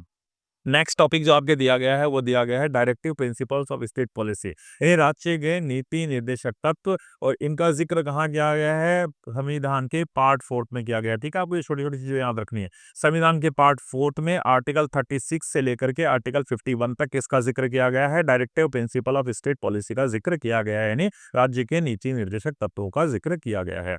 Directive principle of state policy are non binding guidelines for the government. Non binding guidelines का मतलब क्या हो गया कि इनको जबरदस्ती लागू नहीं करवाया जा सकता, ये तो केवल गाइडलाइंस है। बाध्य नहीं कर सकते और राज्य को ये मानने के लिए कि वो इन नीति निर्देशक तत्वों को अपनी पॉलिसीज के अंदर शामिल करे। These principle aim to establish social, economic and political justice and promote the welfare of people. देखो, अब ये जो डीपीएसपी है यानी directive principle of state policy है, इनका होना क्यों जरूरी है? क्योंकि ये क्या है? एक गाइडलाइंस है, एक मार्गदर्शक सिद्धांत है। अगर राज्य इनके अकॉर्डिंग काम करता है तो इन सिद्धांतों का एक ही उद्देश्य है। क्या उद्देश्य है? कि भैया एक ऐसे राज्य का निर्माण किया जाए, लोक कल्याणकारी, वेलफेयर ऑफ द पीपल, यानी लोक कल्याणकारी राज्य का निर्माण किया जाए जो सोशल, इकोनॉमिकल और पॉलिटिकल जस्टिस जिस राज्य में हर व्यक्ति के पास में हो, यानी लोगों के कल्याण के लिए हर प्रकार की पॉलिसी बने। सामाजिक, आर्थिक और राजनीतिक न्यायपूर्ण तथा कल्याणकारी राज्य की प्रेरणा करने का काम करने की गाइडलाइन कौन देते हैं? हमारी ये डीपीएसपी ने directive principles of state policy देते हैं। these are inspired by the Irish constitution. Irish constitution ने आयरलैंड के संविधान से राज्य के नीति निर्देशक तत्वों का जो टॉपिक है हमने वहां से लिया है, ठीक है। तो राज्य के नीति निर्देशक तत्व कहाँ से लिए गए हैं? आयरलैंड के संविधान से लिए गए हैं, and are found in the part 4। और भारत के संविधान के पार्ट 4 में आर्टिकल 36 से लेकर 51 तक इनका विवरण आपको दिखाई देता है।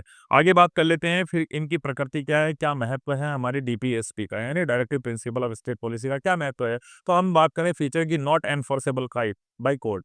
देखो, किसी प्रकार का कानूनी प्रावधान तो है नहीं, ये तो क्या है? गाइडलाइंस है। गाइडलाइंस ये तो इसको किसी भी कोर्ट के द्वारा जबरदस्ती लागू नहीं किया जा सकता। ये किसी भी कोर्ट में नॉन जुडिशियबल है, लेने कानूनी रूप से आप किसी भी राज्य को बाध्य नहीं कर सकते इनको लागू करने के लिए। ये केवल एक गाइडलाइन प्रिंसिपल है, मार्गदर्शक सिद्धांत है, नहीं ये स्टेट को गाइड करते हैं कि भैया आप कोई भी लॉ बनाओ या कोई भी पॉलिसी बनाओ तो आप इस हिसाब से बनाओ कि वो लोगों के कल्याण के लिए हो, सभी के लोगों का कल्याण हो, लोक कल्याणकारी राज्य को बनाने के लिए। ये तो केवल एक गाइडिंग प्रिंसिपल है।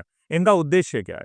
इनका उद्देश्य है कि सामाजिक, आर्थिक और पॉलिटिकल न्याय हर एक व्यक्ति के पास में हो। अगर अगर इन पॉलिसीज को, इन डीपीएसपी को कोई भी राज्य फॉलो करता है, इन मार्गदर्शक सिद्धांतों को मानता है और उन पर बेस्ड होकर के अपने पॉलिसीज को बनाता है, तो निश्चित रूप से उस राज्य के अंदर सामाजिक, आर्थिक और राजनीतिक न्याय की स्थिति सुदृढ़ होगी।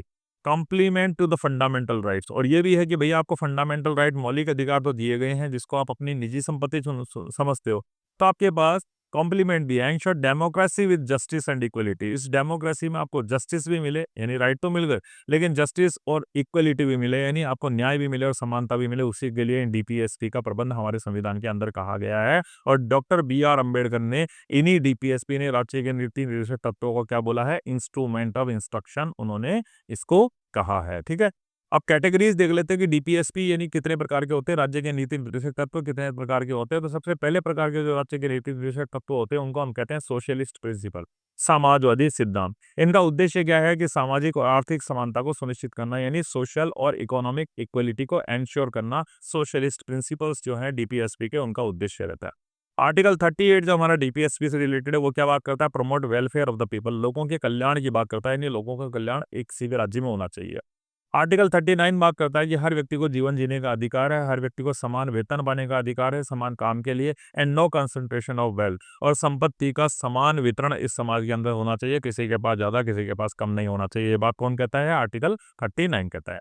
वही आर्टिकल 41 क्या कहता है, राइट टू वर्क, सभी को कार्य करने का अधिकार है, शिक्षा पाने का अधिकार है, एंड पब्लिक एसिस्टेंस, और सहायता का अधिकार है। हर व्यक्ति के पास काम की गारंटी होगी, एम्प्लॉयमेंट उसको दिया जाएगा, एजुकेशन शिक्षा उसको दी जाएगी, और सार्वजनिक सहायता उसको मुहैया कराई जाएगी। वहीं आर्टिकल 43 क्या कहता है, living wage, decent standard of life, यानी आपको एक अच्छा जीवन का स्तर दिया जाएगा कि आपके पास कम से कम लिविंग स्टैंडर्ड की चीजें तो हो, और इतना आपके पास वेज हो, इतनी मजदूरी हो कि आपका जीवन स्तर सही रहे और आपका जीवन यापन सही ढंग से हो। आर्टिकल 43 इसकी बात करता है।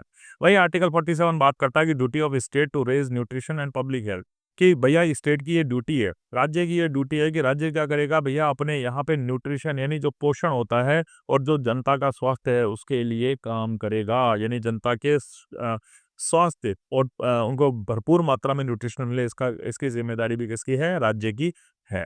ठीक है, वही डीपीएसपी का गांधीयन प्रिंसिपल है, गांधीवादी सिद्धांत है, उसका उद्देश्य क्या था, महात्मा गांधी के विचारों को लागू करना। तो आर्टिकल 40 बात करता है, किसकी बात करता है, विलेज पंचायत यानी ग्राम पंचायतों की बात करता है। यानी गांधी जी ने ग्रामीण जीवन में सुधार की बात कही थी, तो गांधी जी के उन्हीं सिद्धांतों को इम्प्लीमेंट करने के लिए हमारे संविधान के अंदर गांधीयन प्रिंसिपल्स को डीपीएसपी में जोड़ा है, और आर्टिकल 40 उसी की बात करता है कि भैया ग्राम पंचायतों की स्थापना की जाए। आर्टिकल 43 कहता है कि कॉटेज इंडस्ट्री, गांधी जी चाहते थे कुटीर उद्योग, छोटे लघु उद्योग है उनको प्रमोट किया जाए, तो आर्टिकल 43 यही कहता है। आर्टिकल 46 ये कहता है कि promotion of educational economic interest in SC ST, जो एससी एसटी के लोग हैं यानी समाज का वो दबा हुआ वर्ग है, जो वंचित वर्ग है, उसको क्या मिले भैया, शिक्षा भी उसके पास हो और इकोनॉमिक यानी आर्थिक सुरक्षा भी उसके पास हो। आर्टिकल 48 कहता है prohibition of the cow slaughter, गाय हत्या पर रोक हो, गौ हत्या पर रोक लगाता है। आर्टिकल 47 कहता है prohibition of intoxicating drink and drugs, यानी किसी भी प्रकार का नशा हो उस पर प्रतिबंध लगाने का काम कौन करता है, हमारा आर्टिकल 47 कहता है। तो ये कहते हैं गांधीवादी प्रिंसिपल्स है जिनको डीपीएसपी के माध्यम से हमारे संविधान के अंदर शामिल किया गया। वहीं तीसरे टाइप की और डीपीएसपी है जिनको हम कहते हैं लिबरल इंटेलेक्चुअल प्रिंसिपल, यानी उदार और वैज्ञानिक सिद्धांत। इनका उद्देश्य क्या था कि भैया आधुनिक और प्रगतिशील राज्य की स्थापना, यानी समय के साथ इस राज्य को भी आधुनिक होने की आवश्यकता है। तो उसी में आर्टिकल 44 बात करता है भैया यूनिफॉर्म सिविल कोड को लागू किया जाए, यानी सभी लोगों के लिए कानून बराबर का हो, धर्म के आधार पर कोई अदालत ना हो, धर्म के आधार पर कोई नियम ना हो, धर्म के आधार पर कोई कानून ना हो, सभी लोगों के लिए यूनिफॉर्म सिविल कोड यानी यूसीसी को लाया जाए। वहीं आर्टिकल 45 बात करता है फ्री एंड कंपल्सरी एजुकेशन, 6 साल तक का अगर कोई बच्चा है तो उसके लिए क्या हो, फ्री, बिल्कुल स्वतंत्र और कंपल्सरी यानी बिल्कुल अनिवार्य शिक्षा उस बच्चे को दी जाए, ये उसका अधिकार है। आर्टिकल 40 ये बात करता है protection of environment and wild life, पर्यावरण के प्रति भी तो आपकी जिम्मेदारी है, वन्य जीव संरक्षण के प्रति भी तो आपकी जिम्मेदारी है, तो इनका संरक्षण करना भी आपकी जिम्मेदारी है। इसका प्रबंध कौन करता है, आर्टिकल 48A डीपीएसपी में। ठीक है, आर्टिकल 50 क्या बात करता है, separation of judiciary from executive, भैया न्यायपालिका को स्वतंत्र करो, न्यायपालिका कार्यपालिका के अधीन होकर के काम ना करे, क्योंकि ऐसा होने पर तो हर व्यक्ति के लिए न्याय पाना बड़ा मुश्किल हो जाएगा। इसलिए जुडिशरी को बिल्कुल फ्रीडम दी गई है हमारे संविधान के अंदर, एग्जीक्यूटिव यानी कार्यपालिका से उसको अलग कर दिया गया है। आर्टिकल 51 ये कहता है प्रमोशन ऑफ इंटरनेशनल पीस, अंतर्राष्ट्रीय शांति को बढ़ावा दिया जाना चाहिए। ठीक है, अब देखो ये कोई डीपीएसपी थी। अब फंडामेंटल राइट्स और डीपीएसपी दोनों के बीच में फर्क क्या होता है? एक तरफ तो राज्य के नीति निर्देशक हैं क्योंकि ये गाइडलाइन है, और ये फंडामेंटल राइट है, इनका संविधान में जिक्र है कि ये अधिकार तो हमारे पास होने ही चाहिए। तो इन दोनों में फर्क क्या है, बड़ा बड़ा मोटे तौर पे इसको देख लेते हैं। नेचर की अगर हम बात करें तो फंडामेंटल राइट जस्टिसिएबल यानी एनफोर्स्ड बाय द कोर्ट, कानून के माध्यम से हम फंडामेंटल राइट्स को लागू करवा सकते हैं, कोई हमारे अधिकारों का हनन नहीं कर सकता है। जबकि डीपीएसपी यानी नीति निर्देशक तत्वों को, डायरेक्टिव प्रिंसिपल्स को कोर्ट द्वारा लागू नहीं किया जा सकता, because these are just guidelines. ठीक है। फोकस की बात करें तो इंडिविजुअल राइट है, यानी हर व्यक्ति के पास एक अधिकार दिया गया है। जबकि हम डीपीएसपी की बात करें तो ये स्टेट के लिए गाइडलाइंस है, और स्टेट को क्या सलाह देती है कि भैया वो सोशल वेलफेयर यानी सामाजिक कल्याण के लिए काम करें। लीगल प्रोटेक्शन की बात करें तो भैया आर्टिकल 32 ये कहता है कि भैया आपका वायोलेशन ऑफ फंडामेंटल राइट होता हो गया है तो आप सुप्रीम कोर्ट जा सकते हो, आप हाई कोर्ट में जा सकते हो अपने फंडामेंटल राइट को प्रोटेक्ट करने के लिए। लेकिन अगर डीपीएसपी को कोई स्टेट लागू नहीं करता है तो आप किसी भी कोर्ट में नहीं जा सकते, क्योंकि इसके ऊपर किसी भी प्रकार की कानूनी बाध्यता नहीं है। एग्जाम्पल देख लो, इसके फंडामेंटल राइट्स के राइट टू इक्वलिटी है, फ्रीडम है, रिलीजन है। जबकि आप डीपीएसपी के एग्जाम्पल देखोगे तो इक्वल पे भैया सबको बराबर का वेतन मिलना चाहिए, यूनिफॉर्म सिविल कोड, सबके लिए कानून बराबर होना चाहिए, एनवायरनमेंट को हमें प्रोटेक्ट करना चाहिए, मनरेगा के थ्रू सबके पास क्या होनी चाहिए, काम की गारंटी होनी चाहिए, मिड डे मील। तो ये सारे कुछ ऐसे प्रपोजल थे जो डीपीएसपी के तहत आते हैं और जिनको स्टेट लागू करता है। आगे चलते हैं तो बात करें कि DPSP reflect the vision of our constitution makes for a just inclusive and the welfare based society. तो राज्य के निजी निर्देशक तत्व हमारे संविधान निर्माताओं की एक न्यायपूर्ण, समावेशी और कल्याणकारी समाज की परिकल्पना को दर्शाते हैं। हालांकि DPSP can not B enforced by the court, इनको अदालतों के द्वारा तो लागू नहीं किया जा सकता, लेकिन फिर भी ये सरकारों के लिए एक मजबूत नैतिक और राजनीतिक दायित्व के रूप में काम करते हैं। एक सच्चा लोकतंत्र तभी सफल होता है जब मौलिक अधिकार और नीति निर्देशक तत्व एक साथ मिलकर के काम करते हैं। यानी अगर आपको ट्रू डेमोक्रेसी चाहिए तो वो ट्रू डेमोक्रेसी सक्सीड कब होगी, जब ये फंडामेंटल राइट मतलब आपके डीपीएसपी ये दोनों साथ मिलकर के लागू होंगे, दोनों साथ मिलकर के काम करेंगे, तभी वास्तविक रूप से आपका प्रजातंत्र जो है वो सफल हो पाएगा। आगे बात कर लेते हैं, अगला टॉपिक आपके दिया गया फंडामेंटल ड्यूटीज। तो हमने फंडामेंटल राइट्स की बात कर ली, अब थोड़ी सी फंडामेंटल ड्यूटीज यानी मौलिक कर्तव्यों की बात कर लेते हैं। भैया संविधान हमें राइट्स तो देता है, लेकिन हमारे भी तो कोई जिम्मेदारियां हैं ना हमारे उस स्टेट के प्रति जिस देश में हम रह रहे हैं। तो फंडामेंटल ड्यूटीज का जिक्र किया गया है, कहाँ जिक्र किया गया है, आर्टिकल 4 ए के अंदर इसका जिक्र किया गया है, आर्टिकल 51 ए में। ठीक है, ध्यान रखना है आपको। आर्टिकल 51 ए के भारतीय संविधान के भाग 4 ए में, आर्टिकल 51 ए में हमारी फंडामेंटल ड्यूटीज का जिक्र किया गया है। Fundamental duties are the moral application for every citizen of India. ये हमारे लिए नैतिक दायित्व है, फोर्स में नहीं है, जबरदस्ती नहीं है, कोई हमसे लागू नहीं करा सकता, लेकिन ये हमारा नैतिक दायित्व है इंडिया के यानी भारत के हर नागरिक को ऐसा करना चाहिए, इन कर्तव्यों का निर्वहन करना चाहिए। They remind citizen that while they enjoy rights they also have responsibilities toward the nation. ये हमें ये याद दिलाता है कि भैया भारतीय संविधान ने आपको भारत के नागरिक होने के नाते कुछ अधिकार दिए हैं, लेकिन उसके साथ ही आपकी भी तो आपके देश के प्रति कुछ जिम्मेदारी है, और उन्हीं जिम्मेदारी को याद दिलाने के लिए भारतीय संविधान में इन मौलिक कर्तव्यों ने फंडामेंटल ड्यूटीज को शामिल किया गया है। कब शामिल किया गया? Added by the 42nd amendment act 1976। 1976 के अंदर 42nd कॉन्स्टिट्यूशन अमेंडमेंट जो हुआ था उसके माध्यम से इसको लागू किया गया। ओरिजिनली हमारे पास कितनी ड्यूटी थी? 10 ड्यूटी थी। ठीक है, जब ये लागू किया गया था तब हमारे पास 10 ड्यूटी थी जो भारत के हर नागरिक को करनी थी, लेकिन बाद में इसको क्या कर दिया गया? 11वीं ड्यूटी भी कर दिया गया। 86th अमेंडमेंट हुआ था 2002 में भारत के संविधान में, और उसमें एक और जोड़ा गया कि हर पेरेंट्स की ये जिम्मेदारी होगी कि वो अपने छोटे बच्चों को शिक्षा जरूर दिलाएं, 6 साल तक के बच्चों को वो एक अनिवार्य शिक्षा जो है वो भी दिलवाए। स्टेट की ये जिम्मेदारी तय की गई थी। ठीक है, तो ये 11वां कर्तव्य 20 के अंदर जोड़ा गया था। तो ओरिजिनली हमारी फंडामेंटल ड्यूटीज कितनी थी? 10 थी।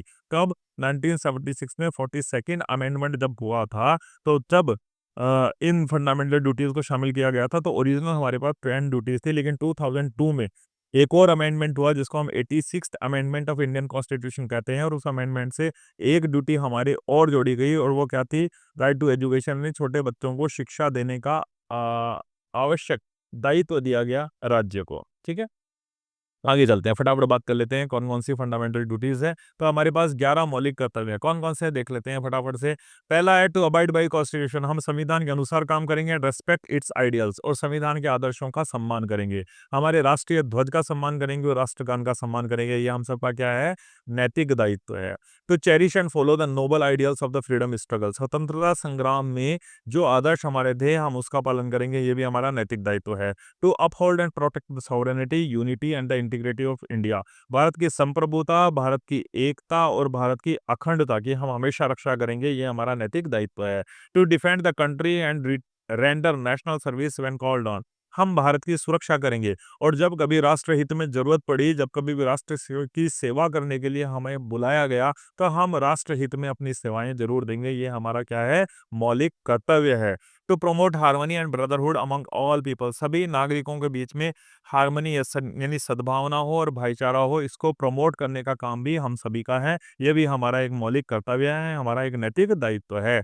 To value and preserve the rich heritage of our composite culture, हमारी कल्चर क्या है, कंपोजिट कल्चर है, मिली जुली कल्चर है, बहुत सारी कल्चर है, तो उनकी बहुत सारी धरोहर है हमारे पास में, रिच हेरिटेज हमारे पास में है, तो उन रिच हेरिटेज को प्रिजर्व करना भी हमारी जिम्मेदारी है, उनका संरक्षण करना भी हमारी जिम्मेदारी है। यानी लाल किला हो गया, ताजमहल हो गया, जामा मस्जिद हो गई, ये सब क्या है, हमारी हेरिटेज है, सांस्कृतिक विरासत है, इनको प्रोटेक्ट करने की जिम्मेदारी being a citizen of Indian किसकी है, हम सबकी है। To protect and improve the natural environment, जो आपके आसपास का प्राकृतिक वातावरण है, पर्यावरण है, उसको सुरक्षित रखने की, उसको साफ रखने की जिम्मेदारी भी हम सभी नागरिकों की है। To develop scientific temper, humanism and the spirit of inquiry and reform, वैज्ञानिक दृष्टिकोण और सुधार की भावना को बढ़ावा देना, ये भी हमारी जिम्मेदारी है। To safeguard public property and to abjure violence, सार्वजनिक संपत्ति की रक्षा करना और हिंसा से दूर रहना, इसकी जिम्मेदारी भी हम सभी की है। To strive towards excellence in all spheres of individual and collective activity, सभी क्षेत्रों में उत्कृष्टता प्राप्त करने का प्रयास करना, ये भी being a citizen of India हम सबकी नैतिक जिम्मेदारी है। To provide opportunity for education to children, parents duty by added 86th amendment 2002, और 86th अमेंडमेंट जो 2002 में हुआ था उसमें 11वीं ड्यूटी को शामिल किया गया, और वो क्या थी, हमारे पेरेंट्स की ड्यूटी थी, और क्या थी, अपने बच्चों को शिक्षा देनी, अपने छोटे जो 6 साल तक के या 6 से 14 वर्ष तक के जो बच्चे थे उनको अनिवार्य शिक्षा वो दिलवाएं, ये पेरेंट्स की जिम्मेदारी तय की गई थी। कब, 42nd अमेंडमेंट 1976 में जब हमारा हुआ था उसके माध्यम से। अब नेचर की बात कर लेते हैं भैया, फंडामेंटल ड्यूटीज का नेचर क्या है। नॉट लीगली एनफोर्सेबल, कानूनी रूप से इनको लागू नहीं किया जा सकता, क्यों, क्योंकि ये तो हमारी जिम्मेदारी है ना, ये तो नैतिक कर्तव्य, हमें ऐसा करना चाहिए, तो हमारे इनको कभी भी कानून के द्वारा लागू नहीं किया जा सकता। But the government can make laws to implement them, लेकिन कानून बना सकती है सरकार इनको लागू करवाने के लिए, ये हमारी मॉरल रिस्पॉन्सिबिलिटी, नैतिक दायित्व है, ठीक है, क्योंकि हमें राइट्स मिले हैं, तो ये हमारा नैतिक दायित्व भी है कि हम भी हमारे देश के प्रति कुछ कर्तव्यों का निर्वहन करें। प्रोमोट डिसिप्लिन एंड डिसिप्लिन, अब इन फंडामेंटल ड्यूटीज से क्या होता है, एक अनुशासन हमारे जीवन के अंदर आता है, राष्ट्रभक्ति की भावना हमारे अंदर आती है, राष्ट्रीय अखंडता की बात हमारे अंदर आती है, उस भावना का संचार हमारे अंदर होता है। Importance of fundamental duties, fundamental duties का क्या महत्व है, थोड़ी सी हम उनकी भी बात कर लेते हैं। To develop a sense of patriotism and responsibility, patriotism और रिस्पॉन्सिबिलिटी के सेंस को ये बढ़ाता है, ठीक है, हमारे अंदर क्या करता है, ये देशभक्ति और जिम्मेदारी की भावनाओं को विकसित करता है, भारत के सभी नागरिकों के में राष्ट्रभक्ति की भावना और जिम्मेदारी का एहसास ये उन सभी नागरिकों को कराता है। They help in strengthening democracy, हमारे प्रजातंत्र को मजबूत करने में बहुत बड़ा महत्व है इन फंडामेंटल ड्यूटीज का। They promote social discipline and moral values, ये नैतिक मूल्यों के साथ साथ ही सामाजिक अनुशासन को भी बढ़ावा देता है।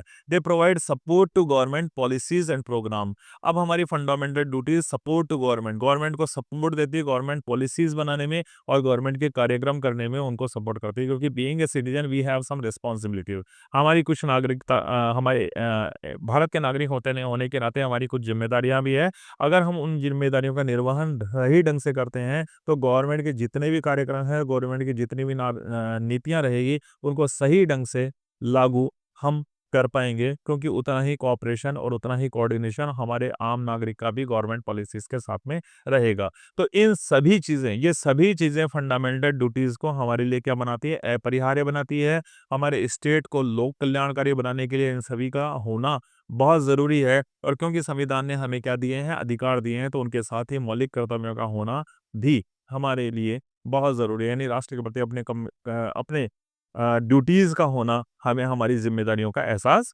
कराता है। तो यहीं पे आकर के आपकी यूनिट सेकंड एंड होती है।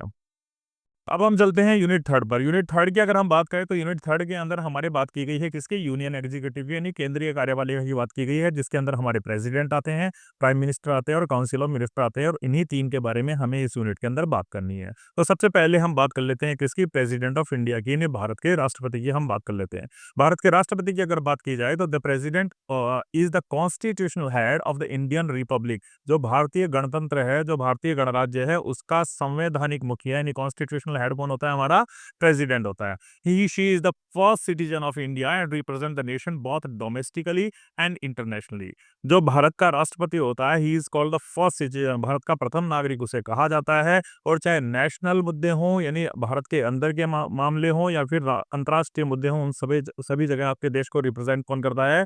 राष्ट्रपति ही करता है। Now the position is largely ceremonial. The president play a crucial role in ensuring the constitutional governance. तो हालांकि राष्ट्रपति की जो पोजीशन होती है दैट इज सेरेमोनियल। सेरेमोनियल आप ये कह सकते हो कि नाममात्र की पद होता है, नाममात्र की पोजीशन राष्ट्रपति की होती है, लेकिन फिर भी भारत का राष्ट्रपति क्रूशियल रोल यानी बहुत महत्वपूर्ण भूमिका अदा करता है किस चीज में? एंश्योरिंग द कॉन्स्टिट्यूशनल गवर्नेंस, कि भारत का प्रशासन संविधान के अनुसार चल रहा है कि नहीं चल रहा है। इस मामले में भारत का जो राष्ट्रपति होता है वो क्रूशियल रोल यानी महत्वपूर्ण रोल अदा करता है। भारत के राष्ट्रपति की अगर इलेक्शन की हम बात करें तो his election is conducted indirectly, यानी इनडायरेक्ट अप्रत्यक्ष चुनाव होते हैं या परोक्ष चुनाव भारत के राष्ट्रपति के होते हैं। The president is elected indirectly by the electoral college consisting of, एक इलेक्टोरल कॉलेज होता है, इलेक्टोरल कॉलेज का यानी निर्वाचन मंडल होता है, ठीक है। एक निर्वाचक मंडल होता है, उसके द्वारा भारत के राष्ट्रपति का चुनाव किया जाता है। अब इस निर्वाचक मंडल में कौन कौन शामिल होते हैं? इसके अंदर शामिल होते हैं elected members of both houses of parliament. Lok Sabha और राज्यसभा ये दोनों ही पार्लियामेंट के जो सदन हैं, इनके इलेक्टेड मेंबर जो हैं वो राष्ट्रपति के चुनाव में भाग लेते हैं। Elected members of the legislative assemblies of all states and union territories Delhi Puducherry.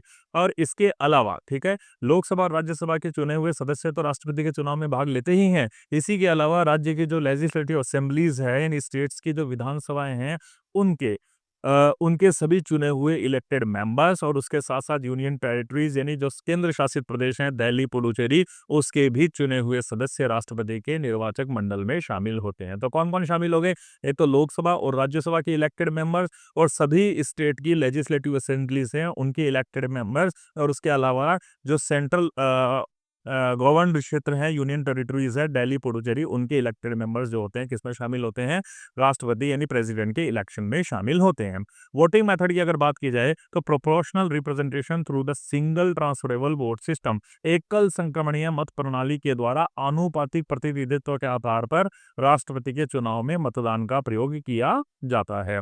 आगे बात कर लेते हैं राष्ट्रपति का कार्यकाल कितना होता है, इसका टेन्योर कितना होता है। So the office tenure of the president office is 5 years. 5 साल का राष्ट्रपति का कार्यकाल होता है, यानी राष्ट्रपति अपने पद पर 5 साल तक बना रह सकता है, लेकिन can resign by addressing the resignation to the vice president. अब राष्ट्रपति अपने पद से इस्तीफा भी दे सकता है, रिजाइन भी दे सकता है, तो वो रिजाइन किसको देगा? ध्यान रखना है हमें, वाइस प्रेसिडेंट यानी भारत के उपराष्ट्रपति को हमारा राष्ट्रपति क्या देता है? अपना त्याग पत्र यानी अपना रेजिग्नेशन सौंपता है।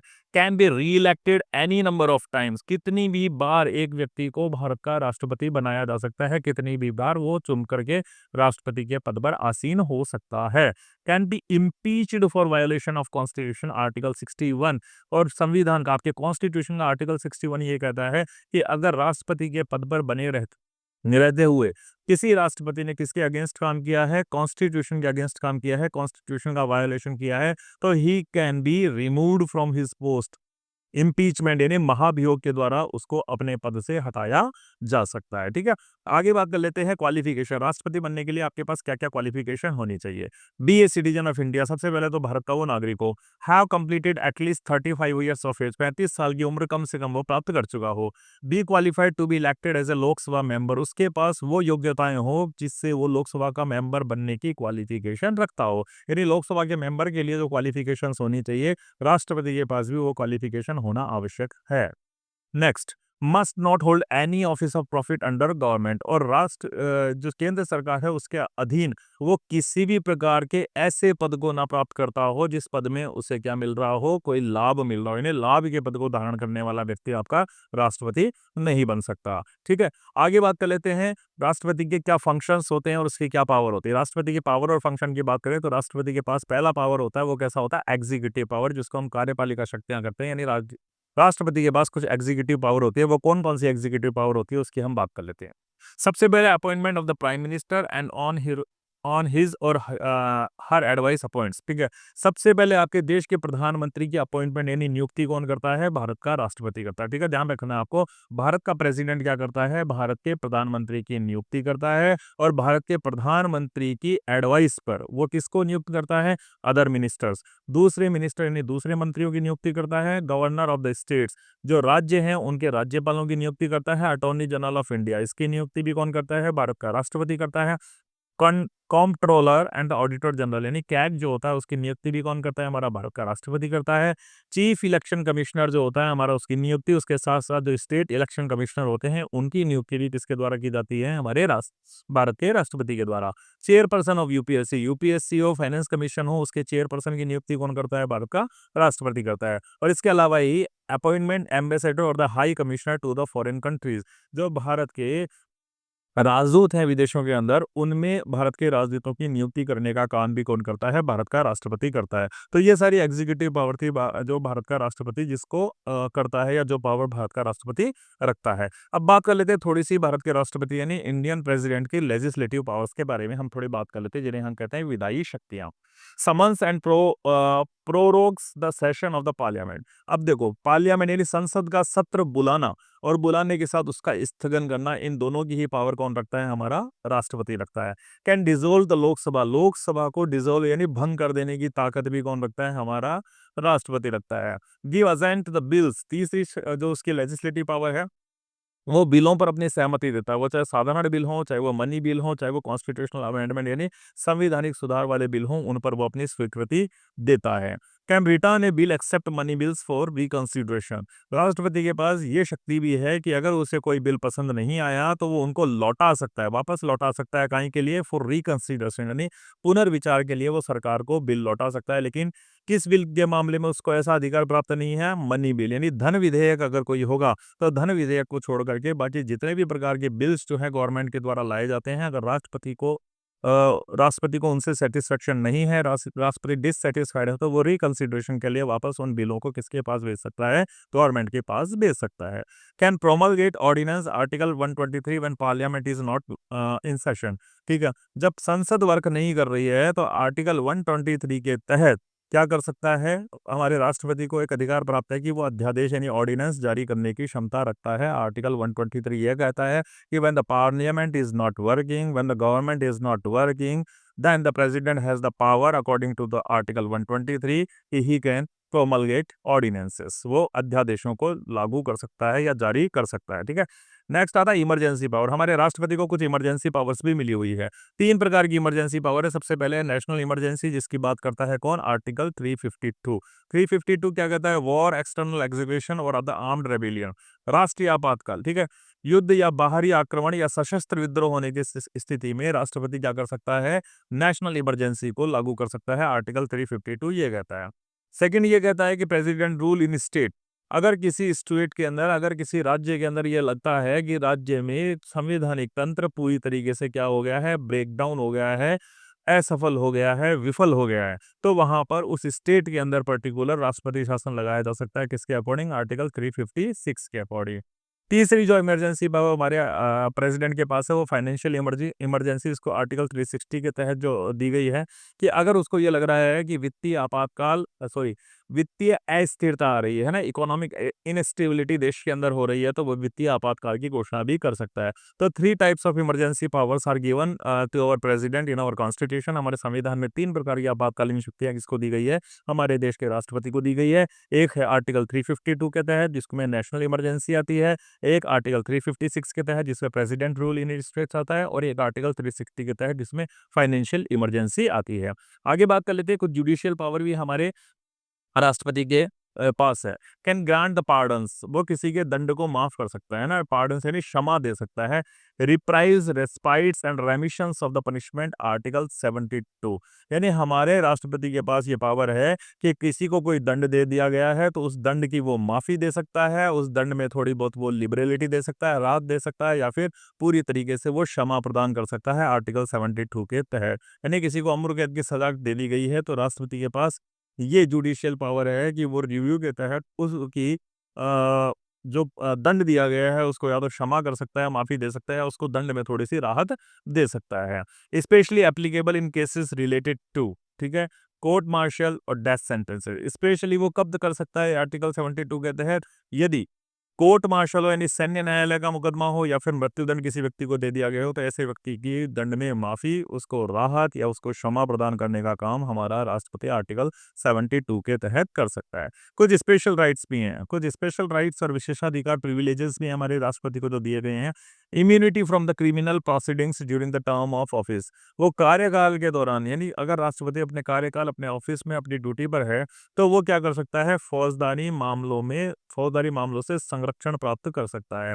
No civil proceedings can be started against the president without the 2 months prior notice. अगर किसी राष्ट्रपति के खिलाफ कोई मुकदमा चलाना है, अगर राष्ट्रपति के खिलाफ किसी भी प्रकार की कोई शिकायत है और उस पर किसी भी प्रकार का कोई दीवानी मुकदमा चलाना है, तो भैया राष्ट्रपति को उसकी जानकारी कम से कम आपको 2 महीने पहले देनी पड़ेगी, अदरवाइज आप उस राष्ट्रपति के खिलाफ कोई भी मुकदमा नहीं चला सकते हो। कंक्लूजन यानी निष्कर्ष के रूप में आप एक बात कह सकते हो क्या, Now the president does not exercise the real power, she is the protector of the constitution and the vital symbol of national unity। हालांकि राष्ट्रपति के पास वास्तविक शक्तियां नहीं है, वास्तविक रूप से शक्तियों का प्रयोग हमारा राष्ट्रपति नहीं करता है, लेकिन वो प्रोटेक्टर है, वो हमारे संरक्षक, किसका संरक्षक है, वो संविधान का संरक्षक है, और हमारी नेशनल यूनिटी का वो क्या है, सिंबल है। हमारी नेशनल यूनिटी, हमारी राष्ट्रीय अखंडता का प्रतीक है कौन, हमारा राष्ट्रपति है। तो भले ही प्रधानमंत्री के पास सारी की सारी रियल पावर्स होती है, लेकिन राष्ट्रपति भी कम से कम संविधान के संरक्षण की भूमिका में अपना अहम किरदार निभाता है, और राष्ट्रीय अखंडता का वो हमारे लिए प्रतीक माना जाता है। All executive actions of the government are carried out in the name of president. और आपके देश की गवर्नमेंट जो भी काम कर रही है वो सारे के सारे काम गवर्नमेंट किसके नाम से करती है, प्रेसिडेंट यानी राष्ट्रपति के नाम से ही वो सारे के सारे काम गवर्नमेंट के द्वारा किए जाते हैं। अगली बात कर लेते हैं हम, the prime minister of India, यानी देश के प्रधानमंत्री की बात की गई है। आपकी यूनिट 3 का जो टॉपिक सेकंड है वो है भारत का प्रधानमंत्री। The prime minister is the real executive head of the government, ठीक है, गवर्नमेंट का जो सबसे मुख्य मुखिया होता है, कार्यकारी मुखिया होता है, वो वास्तव में कौन होता है, प्राइम मिनिस्टर। तो सारी की सारी कार्यकारी पावर जो है, सारी की सारी एग्जीक्यूटिव पावर रियल में किसके पास होती है, प्राइम मिनिस्टर के पास में होती है। He she is the head of the council of minister, मंत्री परिषद का वो क्या होता है, हेड होता है, यानी मुखिया होता है। और the chief adviser to the president, और प्रेसिडेंट को सलाह देने वाला वो मुख्य सलाहकार भी होता है कौन, भारत का प्रधानमंत्री। While the president is the nominal head, अब देखो मैंने आपको बताया था कि प्रेसिडेंट तो क्या होता है, नॉमिनल हेड होता है, नाम मात्र का मुखिया होता है। The prime minister exercise the real power, और वास्तविक शक्तियों का उपभोग कौन करता है, हमारा देश का प्रधानमंत्री करता है। तो राष्ट्रपति आपके देश का नाम मात्र का मुखिया हो गया, वहीं प्रधानमंत्री जो होता है रियल पावर्स को एग्जीक्यूट करता है, ठीक है। अपॉइंटमेंट, अगर हम प्रधानमंत्री की नियुक्ति की बात करें तो इसकी नियुक्ति कौन करता है, appointment by the president of India, Bharat के राष्ट्रपति प्रधानमंत्री की नियुक्ति करते हैं।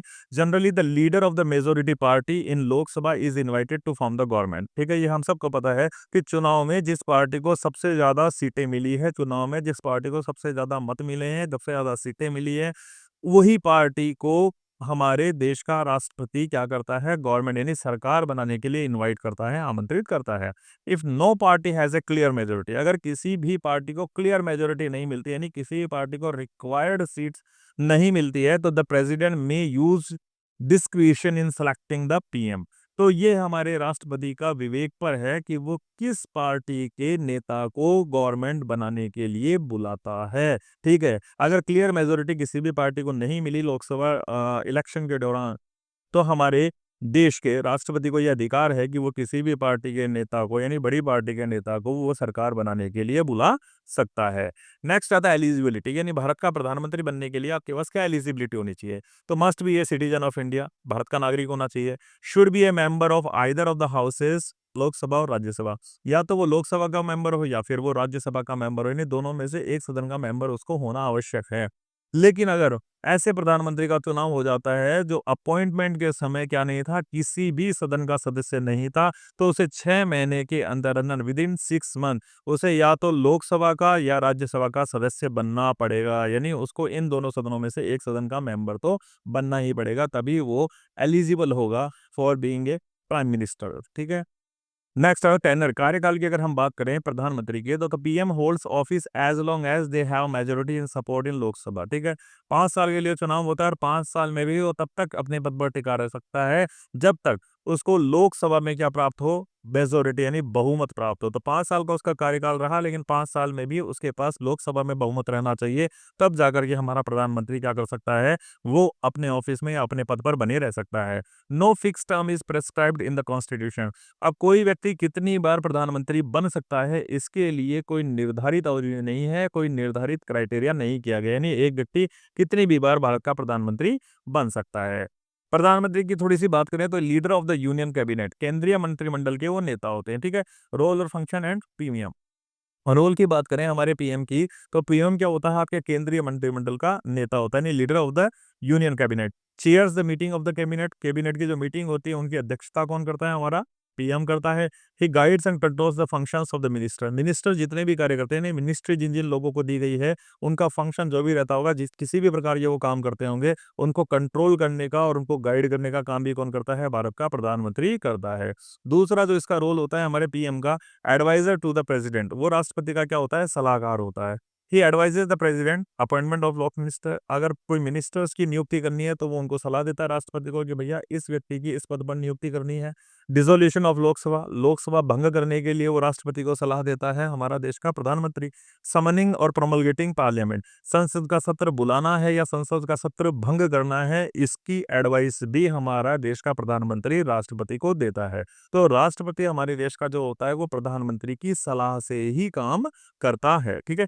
नेक्स्ट अगर बात कर लेते हैं कोऑर्डिनेटिंग अमंग मिनिस्टर, मंत्रियों के बीच मेल जोल बनाने का या कोऑर्डिनेशन बनाने का काम भी कौन करता है, हमारा प्रधानमंत्री करता है। He ensures the coordinating among the various ministries and the department, अलग अलग विभाग और अलग अलग मंत्रालयों के बीच में कोऑर्डिनेशन यानी आपसी सहयोग को एंश्योर करने यानी सुनिश्चित करने का काम भी कौन करता है, हमारे देश का प्रधानमंत्री।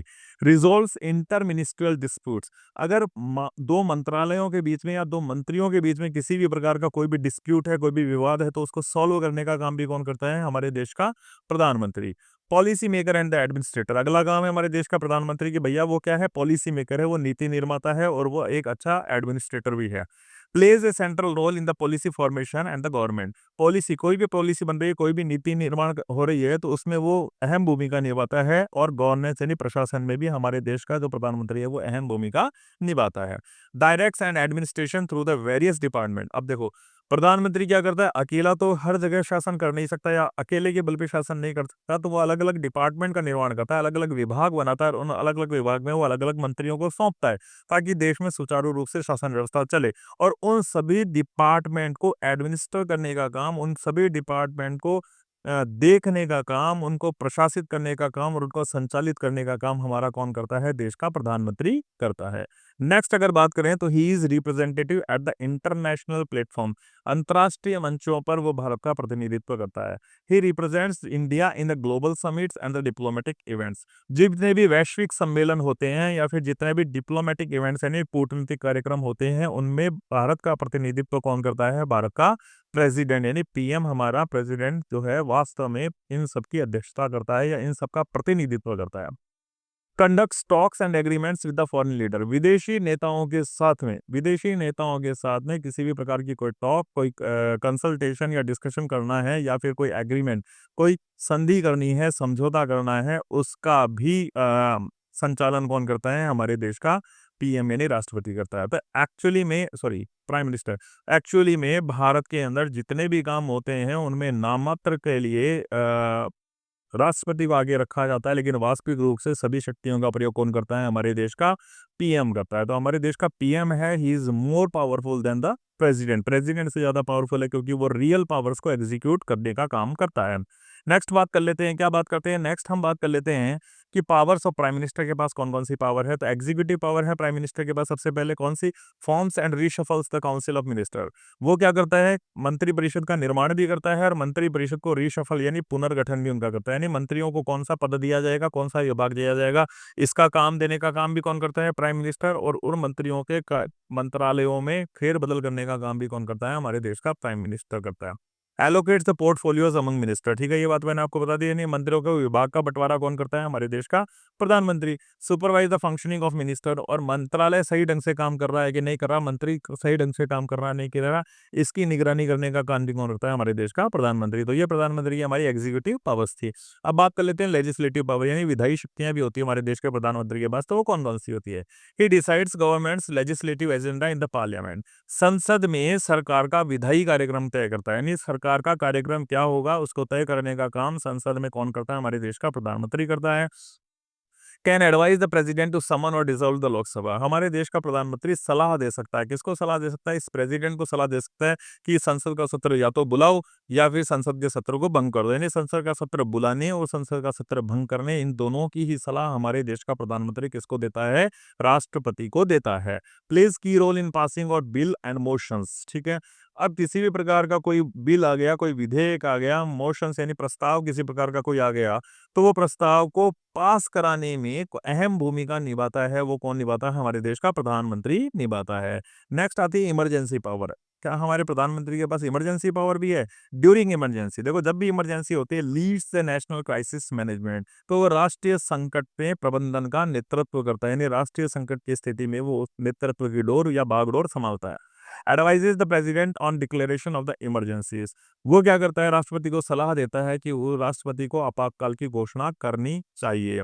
ठीक है, इंपॉर्टेंस की बात कर लेते हैं कि हमारे देश के पीएम का इंपॉर्टेंस क्या है। The prime minister is the pivot around which the entire administrative structure of India revolves. देखो बहुत महत्वपूर्ण बात है कि प्राइम मिनिस्टर पाइवट है, प्राइम मिनिस्टर हमारा सेंट्रल पॉइंट है, प्राइम मिनिस्टर हमारा केंद्रीय बिंदु है जिसके चारों तरफ भारत के प्रशासन की व्यवस्था घूमती है, यानी सेंट्रल कैरेक्टर है प्राइम मिनिस्टर, उसी के चारों तरफ भारत का प्रशासन चलता है, यानी उसी के द्वारा अपॉइंट किए गए मिनिस्टर्स जो हैं पूरे देश की प्रशासनिक व्यवस्था को संभालते हैं। Described as the keystone in the cabinet of B R Ambedkar, और बी आर अम्बेडकर ने इसीलिए भारत देश के प्रधानमंत्री को क्या कहा है, कैबिनेट संरचना का की स्टोन कहा है, यानी प्रमुख किरदार उन्होंने भारत के प्रधानमंत्री को बताया है। अब तीसरी बात कर लेते हैं हम काउंसिल्स ऑफ मिनिस्टर की, यानी मंत्री परिषद की बात कर लेते हैं। The council of minister is a constitutional body headed by the prime minister that assist the advisers president in the exercise of his function. देखो काउंसिल ऑफ मिनिस्टर क्या होती है, इज ए कॉन्स्टिट्यूशनल बॉडी, एक संवैधानिक संस्था होती है, headed by the prime minister, जिसका हेड यानी मुखिया कौन होता है, प्राइम मिनिस्टर होता है। दैट एजिस्ट, अब इस काउंसिल ऑफ मिनिस्टर का काम क्या हो गया, एजिस्ट करना और एडवाइस करना, किसको एडवाइस करना, प्रेसिडेंट को एडवाइस करना इन एक्सरसाइज ऑफ हिज फंक्शंस। ठीक है, राष्ट्रपति को उसके कार्यों में सहायता और सलाह देने का काम हमारी कौन करती है, काउंसिल ऑफ मिनिस्टर करती है। It exercises the real executive power in the parliamentary system. अब राष्ट्रपति की ये भारत की संसदीय प्रणाली में वास्तविक कार्यपालिका शक्तियों का प्रयोग करती है, यानी वास्तविक कार्यपालिका की शक्तियों का जो प्रयोग, जो वास्तविक रियल एग्जीक्यूटिव पावर है उनको प्रैक्टिस में लाने का काम कौन करती है, हमारी काउंसिल ऑफ मिनिस्टर ही करती है। संवैधानिक आधार क्या है इसका, आर्टिकल 74 हमारा ये कहता है कि there shall be a council of minister. ठीक है, हमारे संविधान के आर्टिकल 74 में ये बात की गई है कि there shall be a council of minister with the PM the head to aid and advise the president. ठीक है, हमारे देश का आर्टिकल यानी हमारे संविधान का आर्टिकल 74 ये कहता है कि there shall be a council of minister, क्या होगी आपके पास, आर्टिकल 74 सिस, आर्टिकल 74 ये कहता है कि there shall be a council of minister with PM, council of minister होगी जिसमें एक पीएम भी होगा, यानी पीएम इनका मुखिया होगा। To aid and advise the president, ये प्रेसिडेंट यानी भारत के राष्ट्रपति को एड यानी सहायता देंगे और भारत के राष्ट्रपति को सलाह देने का काम करेंगे, कौन, काउंसिल ऑफ मिनिस्टर। ठीक है, कौन कहता है ये, आर्टिकल 74 कहता है इंडिया का। ठीक है, फिर आर्टिकल 75 भी है इंडियन कॉन्स्टिट्यूशन का, वो ये कहता है कि deals with appointment, tenure, responsibilities and salaries of the minister, कि मंत्रियों की नियुक्ति, कार्यकाल, उत्तरदायित्व और वेतन से संबंधित जितने भी मामले होंगे उनके बारे में निर्णय कौन करेगा, काउंसिल ऑफ मिनिस्टर, जिनका हेड कौन होगा, पीएम होगा। वो इस बात का फैसला करेंगे कि मंत्री की किन मंत्रियों की नियुक्ति होगी, उनका कार्यकाल क्या रहेगा, उनका उत्तरदायित्व क्या होगा और उनका वेतन क्या होगा। ठीक है, अब आगे बात कर लेते हैं काउंसिल ऑफ मिनिस्टर की संरचना कितनी होती है। तो हमारे यहाँ काउंसिल ऑफ मिनिस्टर को 3 टियर बॉडी की बात की गई है, यानी 3 टियर बॉडी इसको कहा जाता है, 3 स्तरीय संरचना है। सबसे पहले जो आते हैं उनको कैबिनेट मिनिस्टर्स कहा जाता है। ये सबसे सीनियर मिनिस्टर होते हैं, सबसे वरिष्ठ मंत्री इसके अंदर होते हैं, हेड इंपॉर्टेंट मिनिस्ट्री, और इनके पास सबसे प्रमुख मंत्रालय भारत के होते हैं, जैसे होम यानी गृह मंत्रालय हो गया, फाइनेंस हो गया, डिफेंस हो गया, ये कुछ प्रमुख मंत्रालय होते हैं जो हमारे कैबिनेट मिनिस्टर्स के पास होते हैं। अब ये जो कैबिनेट मिनिस्टर होते हैं participate in cabinet meeting and policy decision, cabinet की मीटिंग में ये भाग लेते हैं और पॉलिसी यानी किसी भी नीति का जब निर्णय होता है तो उसकी में भी ये प्रमुख भूमिका अदा करते हैं। एग्जाम्पल देख सकते हो आप, फाइनेंस मिनिस्टर, होम मिनिस्टर, ये क्या है, हमारे देश के कैबिनेट मिनिस्ट्री में शामिल हैं। ठीक है। दूसरा स्तर जो होता है हमारे कैबिनेट का, उसको हम कहते हैं मिनिस्टर ऑफ स्टेट, यानी जिन्हें हम राज्य मंत्री भी कहते हैं। मे एजिस्ट कैबिनेट मिनिस्टर और हैव इंडिपेंडेंट चार्जेस। अब ये या तो कैबिनेट मिनिस्टर को एजिस्ट यानी सहायता करते हैं, या फिर इनको स्वतंत्र प्रभार दिया जाता है। हम देखते हैं स्वतंत्र प्रभार के राज्य मंत्री भी होते हैं, और कुछ स्वतंत्र प्रभार के ऐसे मंत्री भी होते हैं जो कैबिनेट मिनिस्टर को एजिस्ट यानी सहायता हो जाते हैं, जैसे एमओज ऑफ एक्सटर्नल अफेयर्स, यानी जो एक्सटर्नल अफेयर्स हैं उनके एमओज करने का काम जो होता है वो क्या करते हैं, राज्य मंत्री किया करते हैं। फिर बात कर लेते हैं उपमंत्री डेप्यूटी मिनिस्टर्स की, assist senior ministers in day to day administrative work. अब ये सबसे नीचे लेवल के मंत्री आते हैं जिन्हें उपमंत्री कहते हैं, और ये अपने सीनियर यानी वरिष्ठ मंत्री को प्रतिदिन होने वाले प्रशासनिक कार्य में मदद करने का काम या सहायता प्रदान करने का काम ये करते हैं। तो cabinet is a subset to the councils of minister. Cabinet मंत्री परिषद का एक छोटा लेकिन प्रमुख हिस्सा होता है। तो सबसे प्रमुख मंत्री जो हो गए वो कौन हो गए, आपके कैबिनेट मिनिस्टर्स हो गए। टेन्योर और रेस्पॉन्सिबिलिटी की बात कर लेते हैं कि भैया हमारे कैबिनेट काउंसिल ऑफ मिनिस्टर उनका टेन्योर क्या होता है। Minister hold office during the pleasure of the president but in reality as long as they have the PM support. देखो, वैसे तो जो कैबिनेट मिनिस्ट्री है वो कितने लंबे समय तक टिकेगी ये किस पे निर्भर करता है, ये हमारे प्रेसिडेंट की इच्छा पर निर्भर करता है कि प्रेसिडेंट संतुष्ट है तब तक वो अपने पद पर रह सकते हैं। लेकिन वास्तव में देखा जाए तो जब तक उनके पास अपना खुद का पीएम है और जब तक उनकी गवर्नमेंट है तब तक हमारे ये जो मिनिस्ट्री रहती है, जो काउंसिल ऑफ मिनिस्टर रहती है, वो अपने पद पर काम करती है। Next, the council is collectively responsible to the Lok Sabha. अब ये काउंसिल ऑफ मिनिस्टर जो होती है ना, ये ध्यान रखना है, वो काउंसिल ऑफ मिनिस्टर किसके प्रति जिम्मेदार नहीं होती, उत्तरदायी नहीं होती है, हमारे पीएम के प्रति नहीं होती है। तबकि कब तक रहती है, जब तक पीएम रहेगा तब तक काउंसिल ऑफ मिनिस्टर रहती है, और पीएम के भंग होने के साथ या पीएम के हटने के साथ ही काउंसिल ऑफ मिनिस्टर भंग हो जाती है। लेकिन काउंसिल ऑफ मिनिस्टर कलेक्टिवली यानी सामूहिक रूप से किसके प्रति रिस्पॉन्सिबल होती है, लोकसभा के प्रति रिस्पॉन्सिबल होती है। आर्टिकल 75 हमारा ये कहता है, if Lok Sabha passed a non confidence motion the entire council must resign. ठीक है, अगर मान लो भारत के मंत्री परिषद, सॉरी, अगर भारत की सरकार के प्रति कोई अविश्वास प्रस्ताव पारित हो जाता है तो पूरी की पूरी मंत्री परिषद को ही अपना इस्तीफा देना पड़ता है। ठीक है। फंक्शंस एंड पावर की बात कर लेते हैं फटाफट। एग्जीक्यूटिव फंक्शंस होते हैं implement the laws and the policies of the government. Government ने जो भी लॉज बनाए हैं, कानून बनाए हैं, जो भी नीतियां बनाई हैं, उनको इंप्लीमेंट करने का काम, उनको लागू करने का काम कौन करता है, हमारा काउंसिल ऑफ मिनिस्टर करती है। फॉर्मुलेट पॉलिसीज इन डोमेस्टिक और द फॉरेन अफेयर, देश और विदेश की नीतियों का, देश विदेशी नीतियों का निर्माण करने का काम हमारी काउंसिल मिनिस्टर करती है। Manages department through the respective minister, विभिन्न मंत्रालयों को मंत्रियों के माध्यम से प्रशासनिक कार्य को चलाने का काम भी हमारी काउंसिल ऑफ मिनिस्टर करती है। तो ये इनके एग्जीक्यूटिव पावर थी। अब लेजिस्लेटिव पावर की बात कर लेते हैं फटाफट। विधायी शक्तियां भी है काउंसिल ऑफ मिनिस्टर के पास। Introduce and support government bills in parliament. अगर गवर्नमेंट किसी प्रकार का कोई विधेयक लेकर के आती है, बिल लेके आती है पार्लियामेंट में, तो उसको इंट्रोड्यूस कराने का काम यानी प्रस्तुत करने का काम और उसका समर्थन करने का काम भी हमारा काउंसिल ऑफ मिनिस्टर करती है। Responsible for passage of budget and money bills, budget और धन विधेयकों को पारित कराने का काम यानी पास कराने का काम भी कौन करती है, हमारी काउंसिल ऑफ मिनिस्टर करती है। एडवाइज द प्रेसिडेंट टू समन, प्रोमोव और डिसॉल्व पार्लियामेंट, कि अब संसद का सत्र आहूत करना है यानी बुलाना है, संसद के सत्र को डिले करना है या स्थगित करना है या फिर उसको पूरी तरीके से भंग कर देना है, इसमें सलाह देने का भी काम राष्ट्रपति को कौन करती है, हमारी काउंसिल ऑफ मिनिस्टर्स करती है। तीसरे प्रकार का काम हो गया, वो हो गया हमारे काउंसिल ऑफ मिनिस्टर का advisory role to the president, यानी राष्ट्रपति को सलाह देने का काम भी हमारी कौन करती है, मंत्रिपरिषद करती है।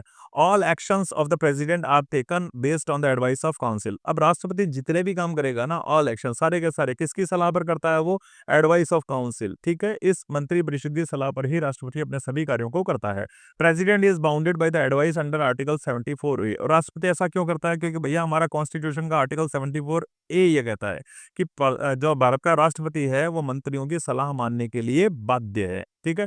कैबिनेट सेक्रेटरी की बात कर लेते हैं, कैबिनेट गोपनीयता की बात कर लेते हैं कि ministers must maintain secrecy of discussion and decision in the cabinet. मंत्री कैबिनेट में लिए गए निर्णयों की गोपनीयता को बनाए रखने के लिए बाध्य होते हैं। Violation of secrecy can lead to the removal by the office. अगर कोई मंत्री गोपनीयता को भंग करता है तो उसको मंत्री परिषद से भी, मंत्री पद से भी हटाया जा सकता है। इसलिए निष्कर्षतः हम ये कह सकते हैं कि council of minister is the real administrative machinery of the Indian government. Indian government की जो रियल मशीनरी है, जो वास्तविक प्रशासनिक व्यवस्था है, वो कौन सी है? काउंसिल ऑफ मिनिस्टर है। It works under the leadership of prime minister. किसकी हम लीडरशिप में काम करती है? ये प्राइम मिनिस्टर की लीडरशिप में काम करती है। And ensure policy making, execution and government, और सुनिश्चित करती है किसको? नीति निर्धारण को सुनिश्चित करती है, एग्जीक्यूशन यानी उसको कार्यान्वयन सही हो जाए, और गवर्नेंस यानी प्रशासन सुनिश्चित तरीके से काम करे, इसको वो सुनिश्चित करने का काम करती है। कौन? Council of ministers.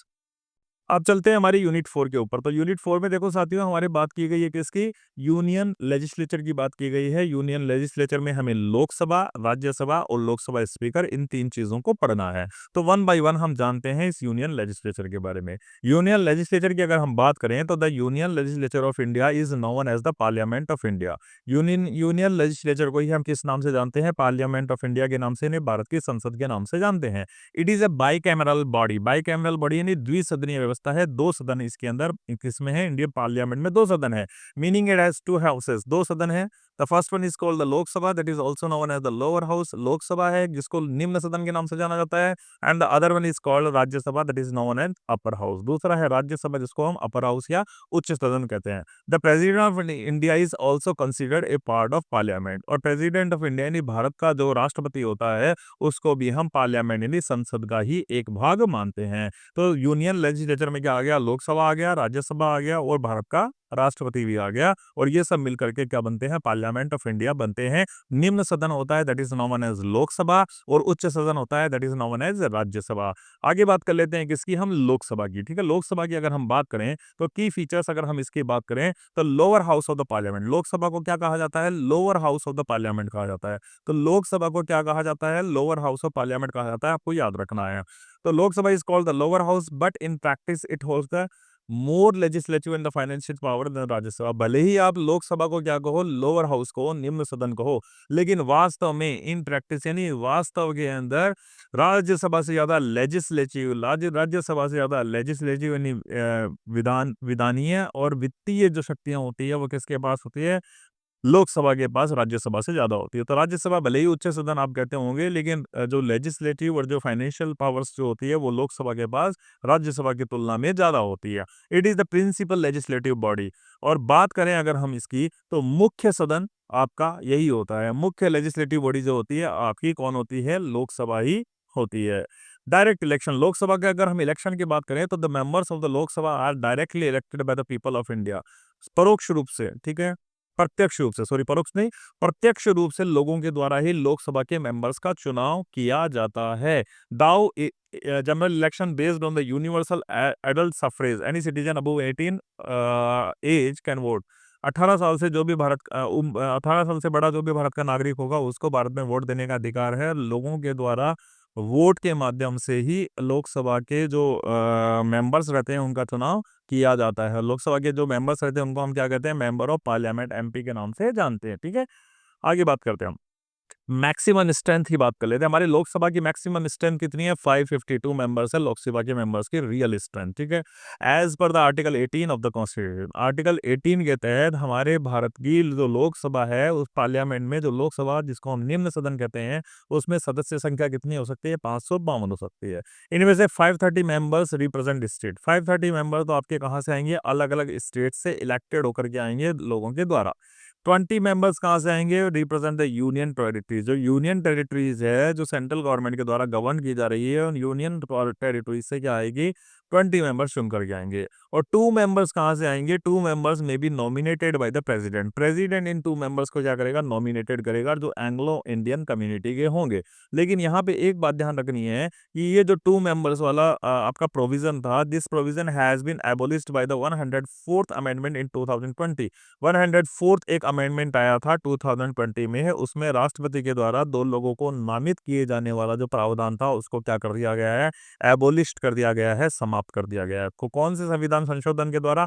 104वें संविधान संशोधन के द्वारा जो 2020 में हुआ था, उसमें किस चीज को स्थगित कर दिया गया है? राष्ट्रपति के द्वारा लोकसभा में 2 मेंबर की नियुक्ति जो एंग्लो इंडियन समुदाय के होंगे, उनकी नियुक्ति को एबोलिस्ट यानी समाप्त कर दिया गया है आर्टिकल 100 सॉरी आर्टिकल नहीं, अमेंडमेंट 104 के द्वारा। ठीक है, याद रखना है।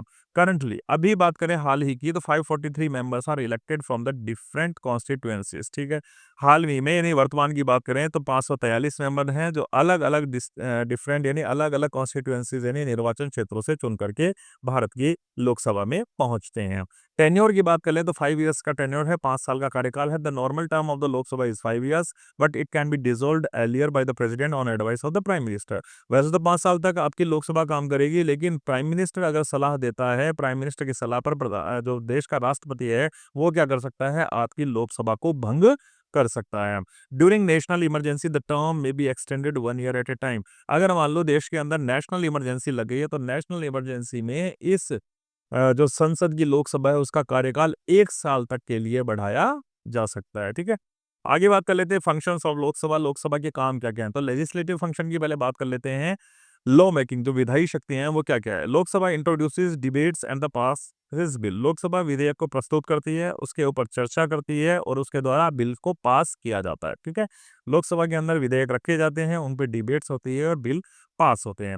इट हैज द फाइनल से इन मनी बिल्स। ठीक है, आप देखो मनी बिल जो होता है, जो मनी बिल होता है उस पर अंतिम निर्णय किसका होता है? फाइनल से किसका होता है? लोकसभा का ही होता है। Rajya Sabha can only suggest changes. Rajya Sabha केवल सुझाव दे सकती है कि भैया इसमें परिवर्तन किए जाने चाहिए, ये परिवर्तन कर सकते हो, लेकिन लोकसभा उसको मानने के लिए बाध्य नहीं है। जो अंतिम निर्णय होगा धन विधेयक पर वो कौन लेगी? आपकी लोकसभा ही लेगी। बहुत ordinary bills and the constitutional amendment bill can originate here. ठीक है, चाहे वो साधारण विधेयक हो, चाहे वो किसी प्रकार का संवैधानिक सुधार वाला विधेयक हो, दोनों ही विधेयक को लोकसभा में प्रस्तुत किया जा सकता है। यहां से उनकी शुरुआत हो सकती है। ठीक है, दूसरा आता है कंट्रोल ओवर एग्जीक्यूटिव, कार्यपालिका के ऊपर नियंत्रण रखना। Through question hour, zero hour and debates Lok Sabha holds the council of minister accountable. अब देखो लोकसभा में क्या होता है? क्वेश्चन आवर होते हैं, जीरो आवर होते हैं, डिबेट्स होती है, चर्चाएं होती है। तो इस माध्यम से लोकसभा जो होती है काउंसिल ऑफ मिनिस्टर यानी मंत्री परिषद को जिम्मेदार रखती है, अकाउंटेबल रखती है, उत्तरदायी रखती है, ताकि वो अनकंट्रोल होकर के किसी प्रकार का काम नहीं करे। जवाबदेही उनके सुनिश्चित करने का काम कौन करती है? आपकी लोकसभा करती है।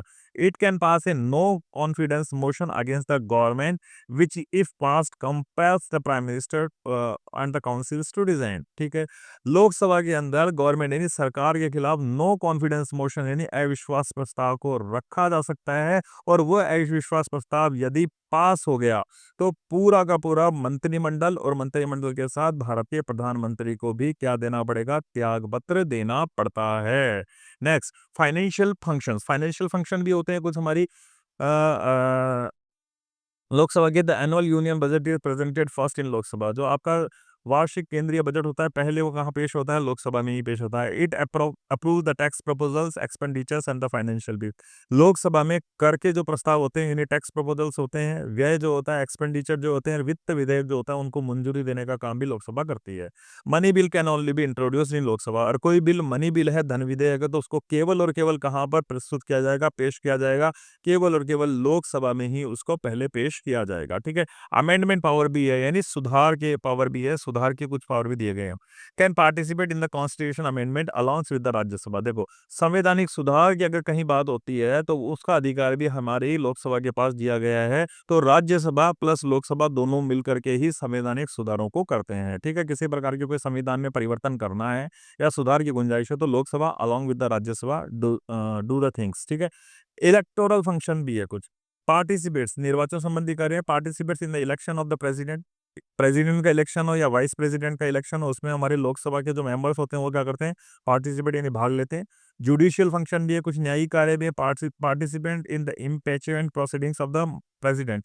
अगर राष्ट्रपति के ऊपर महाभियोग लगा दिया गया है, राष्ट्रपति के ऊपर यदि महाभियोग लगा दिया गया है तो उसमें भी भाग लेती है। जज ऑफ द सुप्रीम कोर्ट या सुप्रीम कोर्ट हाई कोर्ट के जज पे महाभियोग लगा है तो उसमें भी हमारे लोकसभा के मेंबर्स जो होते हैं वो पार्टिसिपेशन करते हैं यानी भाग लेते हैं। ठीक है, नेक्स्ट टॉपिक है राज्यसभा। राज्यसभा की बात कर लेते हैं। राज्यसभा की हम बात करें तो Rajya Sabha is called the upper house of the parliament, यानी पार्लियामेंट संसद का उच्च सदन हमारी राज्यसभा को कहा जाता है। Rajya Sabha is the upper house of the Indian parliament. It represent the states and the union territories of India. अब देखो ये किसको रिप्रेजेंट करती है? स्टेट्स यानी राज्यों को, राज्यों के साथ साथ यूनियन टेरिटरीज जो भी है, संघ शासित प्रदेश जो हैं, उनको रिप्रेजेंट करने का काम हमारी राज्यसभा कहती है।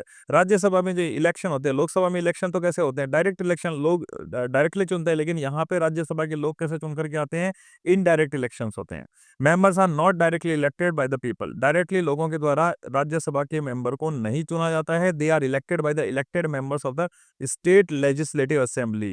राज्यसभा के मेंबर्स का चुनाव कौन करता है? स्टेट लेजिस्लेटिव असेंबली के जो मेंबर होते हैं, यानी राज्य की विधानसभाओं के जो मेंबर होते हैं, उनके द्वारा राज्यसभा के सदस्य चुने जाते हैं। और वो भी कैसे चुने जाते हैं? Using the system of proportional representation by the means of single transferable vote, है ना? उनको क्या करते हैं? आनुपातिक प्रतिनिधित्व प्रणाली, या फिर ये कह सकते हैं एकल संक्रमणीय मत प्रणाली के द्वारा राज्यसभा के सदस्यों का चुनाव किया जाता है। तो राज्यसभा के सदस्य कभी भी डायरेक्ट नॉमिनेट होकर के नहीं आते हैं, डायरेक्ट इलेक्ट होकर के नहीं आते हैं, बल्कि इनडायरेक्टली इनका चुनाव होता है। राज्य की जो विधानसभाएं हैं, उनके मेंबर एक आनुपातिक प्रतिनिधित्व प्रणाली और एकल संक्रमणीय मत प्रणाली के द्वारा जो राज्यसभा के सदस्य हैं, उनका चुनाव करते हैं। मैक्सिमम स्ट्रेंथ की अगर हम बात करें तो राज्यसभा की मैक्सिमम स्ट्रेंथ कितनी है? 250 मेंबर्स है, एज पर आर्टिकल 18। हमारे संविधान के आर्टिकल 80 के अंदर जो राज्यसभा की स्ट्रेंथ बताई गई है, वो कितनी बताई गई है? 250। 230 members are elected from the states and union territory. उनमें से 238 मेंबर का चुनाव तो कहाँ से होता है? स्टेट यानी राज्यों से, और यूनियन टेरिटरी यानी संघ शासित प्रदेशों से। जबकि जो 12 मेंबर होते हैं are nominated by the president for their expertise fields like literature, science, art and social services. ठीक है, तो 238 मेंबर तो कहाँ से चुन करके आ गए? राज्यों से और संघ शासित प्रदेशों के प्रतिनिधियों के द्वारा चुन करके भेज दिए गए। जबकि 12 मेंबर्स ऐसे होते हैं जिन्होंने साहित्य में कोई अच्छा योगदान दिया होगा, विशिष्ट योगदान विज्ञान के क्षेत्र में, कला के क्षेत्र में, या फिर सामाजिक सुधार के क्षेत्र में उन्होंने बेहतरीन योगदान दिया गया होगा, तो राष्ट्रपति के द्वारा उनको नॉमिनेट किया जाता है राज्यसभा सदस्य बनने के लिए। Currently 245 members are in Rajya Sabha. और वर्तमान में बात करें तो राज्यसभा में कितने मेंबर हैं? 245 मेंबर्स हैं। ठीक है, आगे बात करते हैं परमानेंट हाउस। राज्यसभा एक परमानेंट हाउस है, यानी it can not B dissolved. इसको विघटित नहीं किया जा सकता, इसको भंग नहीं किया जा सकता। Rajya Sabha is not subject for dissolution. इसको डिसोल्यूट नहीं किया जा सकता, भंग नहीं किया जा सकता। It is a permanent body, ये हमेशा रहता है। Every 2 year 1/3 of its member retire. हर दूसरे साल में 1/3 यानी 1/3 लोग जो होते हैं राज्यसभा के, वो रिटायर हो जाते हैं। And elections are held to fill those seats. और वो जो रिक्त सीट हो जाती है, वो जो खाली सीट हो जाती है ना, उन पे फिर 2 साल में इलेक्शन हो जाता है। तो इस तरीके से ये परमानेंट हाउस है, ये कभी एक साथ खाली नहीं होता। हर दूसरे साल 1/3 मेंबर, 1/3 जो मेंबर्स होते हैं, वो रिजाइन कर देते हैं या रिटायर हो जाते हैं, और उनकी जगह नए मेंबर्स चुन करके आ जाते हैं हम। Terms of member, each member has term of 6 years. ठीक है, लोकसभा में तो कितना था? हर मेंबर का 5 साल। यहाँ पे कितना हो गया? 6 साल के लिए हर व्यक्ति यहाँ पर मेंबर बनता है। यानी हर मेंबर का कार्यकाल कितना होता है? टेन्योर कितना होता है? 6 साल का होता है। किसमें? राज्यसभा में। फंक्शंस ऑफ राज्यसभा, राज्यसभा के फंक्शन की बात कर लेते हैं। तो राज्यसभा के कुछ लेजिस्लेटिव फंक्शंस होते हैं। Rajya Sabha participates in making laws for the country. ठीक है, अगर देश के लिए किसी भी प्रकार के कोई कानून का निर्माण किया जा रहा है, लॉ का निर्माण किया जा रहा है, तो उसमें राज्यसभा पार्टिसिपेशन लेती है, अपना भाग लेती है। Both ordinary bills and the constitutional amendment bills can originated in Rajya Sabha. देखो, अगर कोई विधेयक साधारण विधेयक है, या फिर कोई विधेयक संवैधानिक उपचारों का यानी संवैधानिक सुधारों का विधेयक है, तो इन दोनों ही प्रकार के बिलों को किसमें पेश किया जा सकता है? राज्यसभा में प्रस्तुत किया जा सकता है, यानी राज्यसभा से इनकी शुरुआत हो सकती है। In case of disagreement with Lok Sabha, अगर मान लो कि राज्यसभा लोकसभा से क्या रखती है? डिसएग्रीमेंट रखती है, सहमत नहीं है, तो a joint sitting is held except for money bills. तो दोनों की एक सामूहिक बैठक हो सकती है, संयुक्त बैठक की जा सकती है। लेकिन मनी बिल के मामले में, नहीं वित्त विधेयक के मामले पर ऐसा नहीं होगा। ठीक है, मनी बिल के रूप में, मनी बिल के ऊपर सारी की सारी शक्तियां हमारी लोकसभा को प्राप्त है। तो यदि कोई विधेयक मनी विधेयक है या मनी बिल है, तो उसके ऊपर लोकसभा को सारे अधिकार प्राप्त है, राज्यसभा कुछ नहीं कर सकती है। लेकिन अगर कोई साधारण विधेयक या फिर कॉन्स्टिट्यूशनल अमेंडमेंट के विधेयक को लेकर के अगर डिसएग्रीमेंट है हमारी राज्यसभा का लोकसभा से, तो दोनों की एक संयुक्त बैठक को बुलाया जा सकता है। ठीक है, नेक्स्ट है डेलिब्रेटिव फंक्शन। डेलिब्रेटिव यानी विचार विमर्श के भी कुछ कार्य हैं। It is known as the house of elders. इसको कहाँ क्या माना जाता है? वरिष्ठ लोगों का सदन माना जाता है and is expected to hold mature debates on the national issues.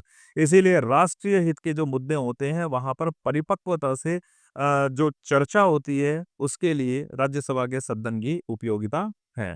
It's discussion often enrich the quality of legislation. और राज्यसभा के अंदर जो विचार विमर्श होते हैं उनसे कानूनों की गुणवत्ता में वृद्धि होती है। कानूनों की गुणवत्ता को सुधारा जा सकता है राज्यसभा के ऊपर, राज्यसभा में होने वाले डिस्कशन यानी विचार विमर्श से। चेक्स ऑन लोकसभा, लोकसभा पर नियंत्रण रखने का काम भी हमारी राज्यसभा करती है। It can review, suggest amendments और delay bills passed by the Lok Sabha except money bill. धन विधेयक के अलावा यदि चाहे वो ऑर्डिनरी बिल हो या फिर वो कॉन्स्टिट्यूशनल अमेंडमेंट का बिल हो, उन बिलों को रिव्यू करने का, उन बिलों पर कोई अमेंडमेंट यानी सुधार करने का प्रस्ताव देना या फिर उन बिलों को देरी करने, इन सब का अधिकार हमारी राज्यसभा के पास है। ठीक है? तो लोकसभा द्वारा पारित विधेयकों को ये समीक्षा के लिए, संशोधन के लिए या फिर विलंब करने के लिए रख सकती है, अपने पास रोक के रख सकती है। Act as the balancing chamber in the bicameral system. तो द्विसदनीय व्यवस्था में हमारी राज्यसभा किसकी भूमिका निभाती है? संतुलन बनाए रखने वाले भवन का कार्य करती है। संतुलन बनाए रखने वाले हाउस का कार्य हमारी राज्यसभा निभाती है। यानी लोकसभा अपनी इच्छा से काम नहीं कर सकता राज्यसभा की सहमति के बिना। तो राज्यसभा एक चेक, एक नियंत्रण लगाने का काम करती है किस पे? लोकसभा पे। ठीक है? Protect the states interest, states की इंटरेस्ट यानी स्टेट्स की रुचि, राज्य के हितों की रक्षा करने का काम भी हमारी राज्यसभा करती है। सिंस मेंबर्स रिप्रेजेंट स्टेट, क्योंकि राज्यसभा में चुनकर आने वाले मेंबर किसको रिप्रेजेंट करते हैं? स्टेट को, क्योंकि स्टेट असेंबली के लोग ही तो चुनकर भेजते हैं। तो Rajya Sabha safeguard the federalism and state interest in national policy making. इसीलिए राज्यसभा के लोग क्या करते हैं? राज्यसभा के सदस्य राज्यों का प्रतिनिधित्व करते हैं। इसीलिए वो फेडरलिज्म की सुरक्षा करते हैं। फेडरलिज्म यानी शक्तियों का बंटवारा जो किया गया ना स्टेट और राज्य के बीच, उनकी सुरक्षा करने का काम करते हैं। और पॉलिसी मेकिंग राज्यों के अकॉर्डिंग भी हो, राज्यों के हितों में भी हो, उसको ध्यान रखने का काम भी कौन करते हैं? राज्यसभा के मेंबर्स करते हैं। Executive powers under article 249, article 249 executive कुछ एक्सक्लूसिव पावर यानी कुछ विशेषाधिकार भी देता है हमारी राज्यसभा को। Rajya Sabha can authorise Parliament to make laws on subject in state list, it passed as a resolution by 2/3 majority। यदि कोई 2/3 बहुमत से प्रस्ताव पारित हो जाता है तो राज्यसभा संसद को राज्य सूची पर कानून बनाने का अधिकार दे सकती है। यानी राज्य सूची के विषय पर वैसे तो कानून बनाने का अधिकार किसके पास है? राज्य के पास है। लेकिन अगर 2/3 बहुमत से पारित हो जाता है राज्यसभा के सदन में, तो राज्यसभा क्या कर सकती है? संसद को राज्य सूची के किसी भी विषय पर कानून बनाने का अधिकार दे सकती है। नॉमिनेटिव फंक्शन भी है कुछ हमारे राज्यसभा के। The president nominate 12 members with distinguished background. हमारा अभी आपको बताया मैंने कि 12 मेंबर राज्यसभा में आ सकते हैं जिनको राष्ट्रपति ये समझे कि इन्होंने साहित्य के क्षेत्र में, विज्ञान के क्षेत्र में, कला के क्षेत्र में या फिर खेल के क्षेत्र में कोई अभूतपूर्व योगदान दिया है। उनको इलेक्ट करने का काम राज्यसभा में कौन कर सकता है? हमारे देश का राष्ट्रपति भी कर सकता है। अब बात कर लेते हैं थर्ड टॉपिक की, लोकसभा स्पीकर की यानी लोकसभा अध्यक्ष की। The speaker of Lok Sabha is the presiding officer और the highest authority of Lok Sabha. Lok Sabha का अध्यक्ष जो होता है वो लोकसभा का सभापति या फिर कह सकते हो आप सर्वोच्च अधिकारी होता है। He or she conducts the business of the houses, maintain discipline and ensures parliamentary rules are followed. अब इसका काम क्या होता है लोकसभा अध्यक्ष का? वो ये देखता है कि एक तो सदन की कार्यवाही जो है ना वो ढंग से चलाने का काम करता है। सदन में डिसिप्लिन बनाए रखने का काम भी हमारा लोकसभा का स्पीकर करता है। और एंश्योर वो ये सुनिश्चित करता है कि लोकसभा जब चल रही है या लोकसभा का जब फंक्शंस चल रहे हैं तो पार्लियामेंट्री रूल यानी संसदीय नियमों का पालन उनमें किया जा रहा है कि नहीं किया जा रहा है। यानी संसदीय नियमों के पालन करवाने को सुनिश्चित करने का काम भी हमारा लोकसभा स्पीकर करता है। Election and tenure. अब लोकसभा स्पीकर की हम बात करें तो लोकसभा के मेंबर्स जो होते हैं, ठीक है, द स्पीकर लोकसभा के मेंबर ने, हाँ ठीक है, लोकसभा का स्पीकर जो होता है he is elected by the Lok Sabha members. Lok Sabha के मेंबर के द्वारा उसका चुनाव किया जाता है। The speaker is elected in the first meeting of the newly constituted Lok Sabha. जो नई नई लोकसभा का गठन हुआ है, नई सरकार बनकर के आई है, नई नई लोकसभा का गठन हुआ है और नई लोकसभा के गठन होने के बाद जैसे ही लोकसभा की फर्स्ट मीटिंग होती है तो उस फर्स्ट मीटिंग में ही लोकसभा स्पीकर का चुनाव कर लिया जाता है। लोकसभा का चुनाव लोकसभा अध्यक्ष का चुनाव किनमें से होता है? जो लोकसभा के मेंबर्स होते हैं उन्हीं में से जो एक वरिष्ठ मेंबर होता है सरकार का, उसका ही चुनाव लोकसभा के स्पीकर के लिए किया जाता है। लोकसभा के स्पीकर का कार्यकाल कितना होता है? 5 साल का इसका टेन्योर रहता है। The speaker usually hold office for 5 year. 5 साल तक ये अपने पद पर बना रहता है, but continue until the next speaker is elected. लेकिन तब तक भी ये अपने पद पर बना रहता है जब तक कि वास्तव में अगला स्पीकर तय नहीं हो जाता। जब तक अगले स्पीकर का चुनाव नहीं होता तब तक लोकसभा स्पीकर अपने पद पर बना रहता है। नेक्स्ट बात करें, can resign or be removed. The speaker can resign by writing to the deputy speaker. ठीक है, लोकसभा का अध्यक्ष अपना त्याग पत्र डेप्यूटी स्पीकर यानी उपाध्यक्ष, लोकसभा के उपाध्यक्ष को देकर के अपने पद से त्याग पत्र दे सकता है। Can be removed by resolution passed by the majority of the Lok Sabha members. अब देखो, इसको तब भी हटाया जा सकता है जब लोकसभा के सदस्य बहुमत से एक प्रस्ताव पारित कर दें किसको, लोकसभा के स्पीकर को हटाने का, तब भी हमारे लोकसभा के स्पीकर को उसके पद से हटाया जा सकता है। पावर्स और फंक्शंस की बात कर लेते हैं लोकसभा के स्पीकर की। तो प्रेसाइडिंग ओवर मीटिंग्स, पहला तो क्या है, ये बैठकों की अध्यक्ष करता है। ही कंडक्ट्स लोकसभा सेशन, लोकसभा के सेशन को कंडक्ट यानी लोकसभा की बैठकों को संचालन करता है। मेंटेन ऑर्डर एंड डिसिप्लिन, अनुशासन और मर्यादा अपने सदन में बनाए रखता है। Decide who speak and for how long, कौन बोलेगा और कब तक, कितने लंबे समय तक बोलेगा, इसको निर्धारित करने का काम भी कौन करता है? हमारा लोकसभा स्पीकर करता है। दूसरा इसका काम है इंटरप्रेटिंग रूल्स यानी नियमों की व्याख्या करना। The speaker has the authority to interpret and apply rules of procedure. अध्यक्ष जो होता है संसदीय प्रक्रिया के नियमों की व्याख्या करता है और उनको पालना कराने के लिए उत्तरदायी होता है। यानी संसदीय नियमों की पालना कराने के लिए जो रिस्पॉन्सिबिलिटी है वो किसके कंधों पर होती है? लोकसभा स्पीकर के लिए होती है। His her decision on the procedures are final, और जितनी भी प्रोसीडिंग्स हो रही है और लोकसभा में जितनी भी कार्यवाही हो रही है उन पर अंतिम निर्णय किसका माना जाता है? लोकसभा स्पीकर के निर्णय को ही अंतिम निर्णय माना जाता है। तीसरा पावर है एडमिनिस्ट्रेटिव रोल, प्रशासकीय भूमिका भी होती है हमारे लोकसभा स्पीकर की, और वो क्या होती है? कंट्रोल्स द लोकसभा सेक्रेटरीट, वो लोकसभा के सचिवालय पर नियंत्रण रखता है। Allocates rooms and offices to the MPs, अब लोकसभा के जो सदस्य रहते हैं, एमपीज रहते हैं, उनको रूम्स यानी कक्ष आवंटित करने का काम भी कौन करता है? हमारा लोकसभा का स्पीकर करता है। कुछ अनुशासनात्मक कार्य भी होते हैं, डिसिप्लिनरी फंक्शन भी होते हैं लोकसभा के स्पीकर के।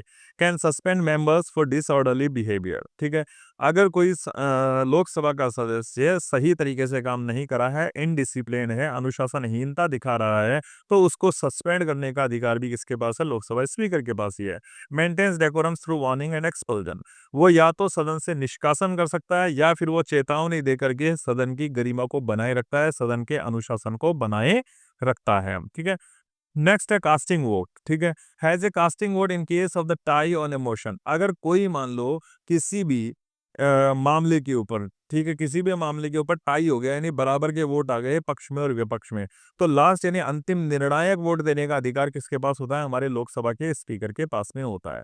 मनी बिल के ऊपर भी कुछ रोल होता है, क्या होता है? Decides whether a bill is money bill और this decision is final and can not be change, कोई विधेयक वित्त विधेयक है कि नहीं है, कोई बिल मनी बिल है कि नहीं है, इसको डिसाइड करने का काम भी कौन करता है? हमारा लोकसभा स्पीकर करता है, और उसका डिसीजन ही फाइनल माना जाता है। It can not be changed, उसको कभी भी परिवर्तित नहीं किया जा सकता।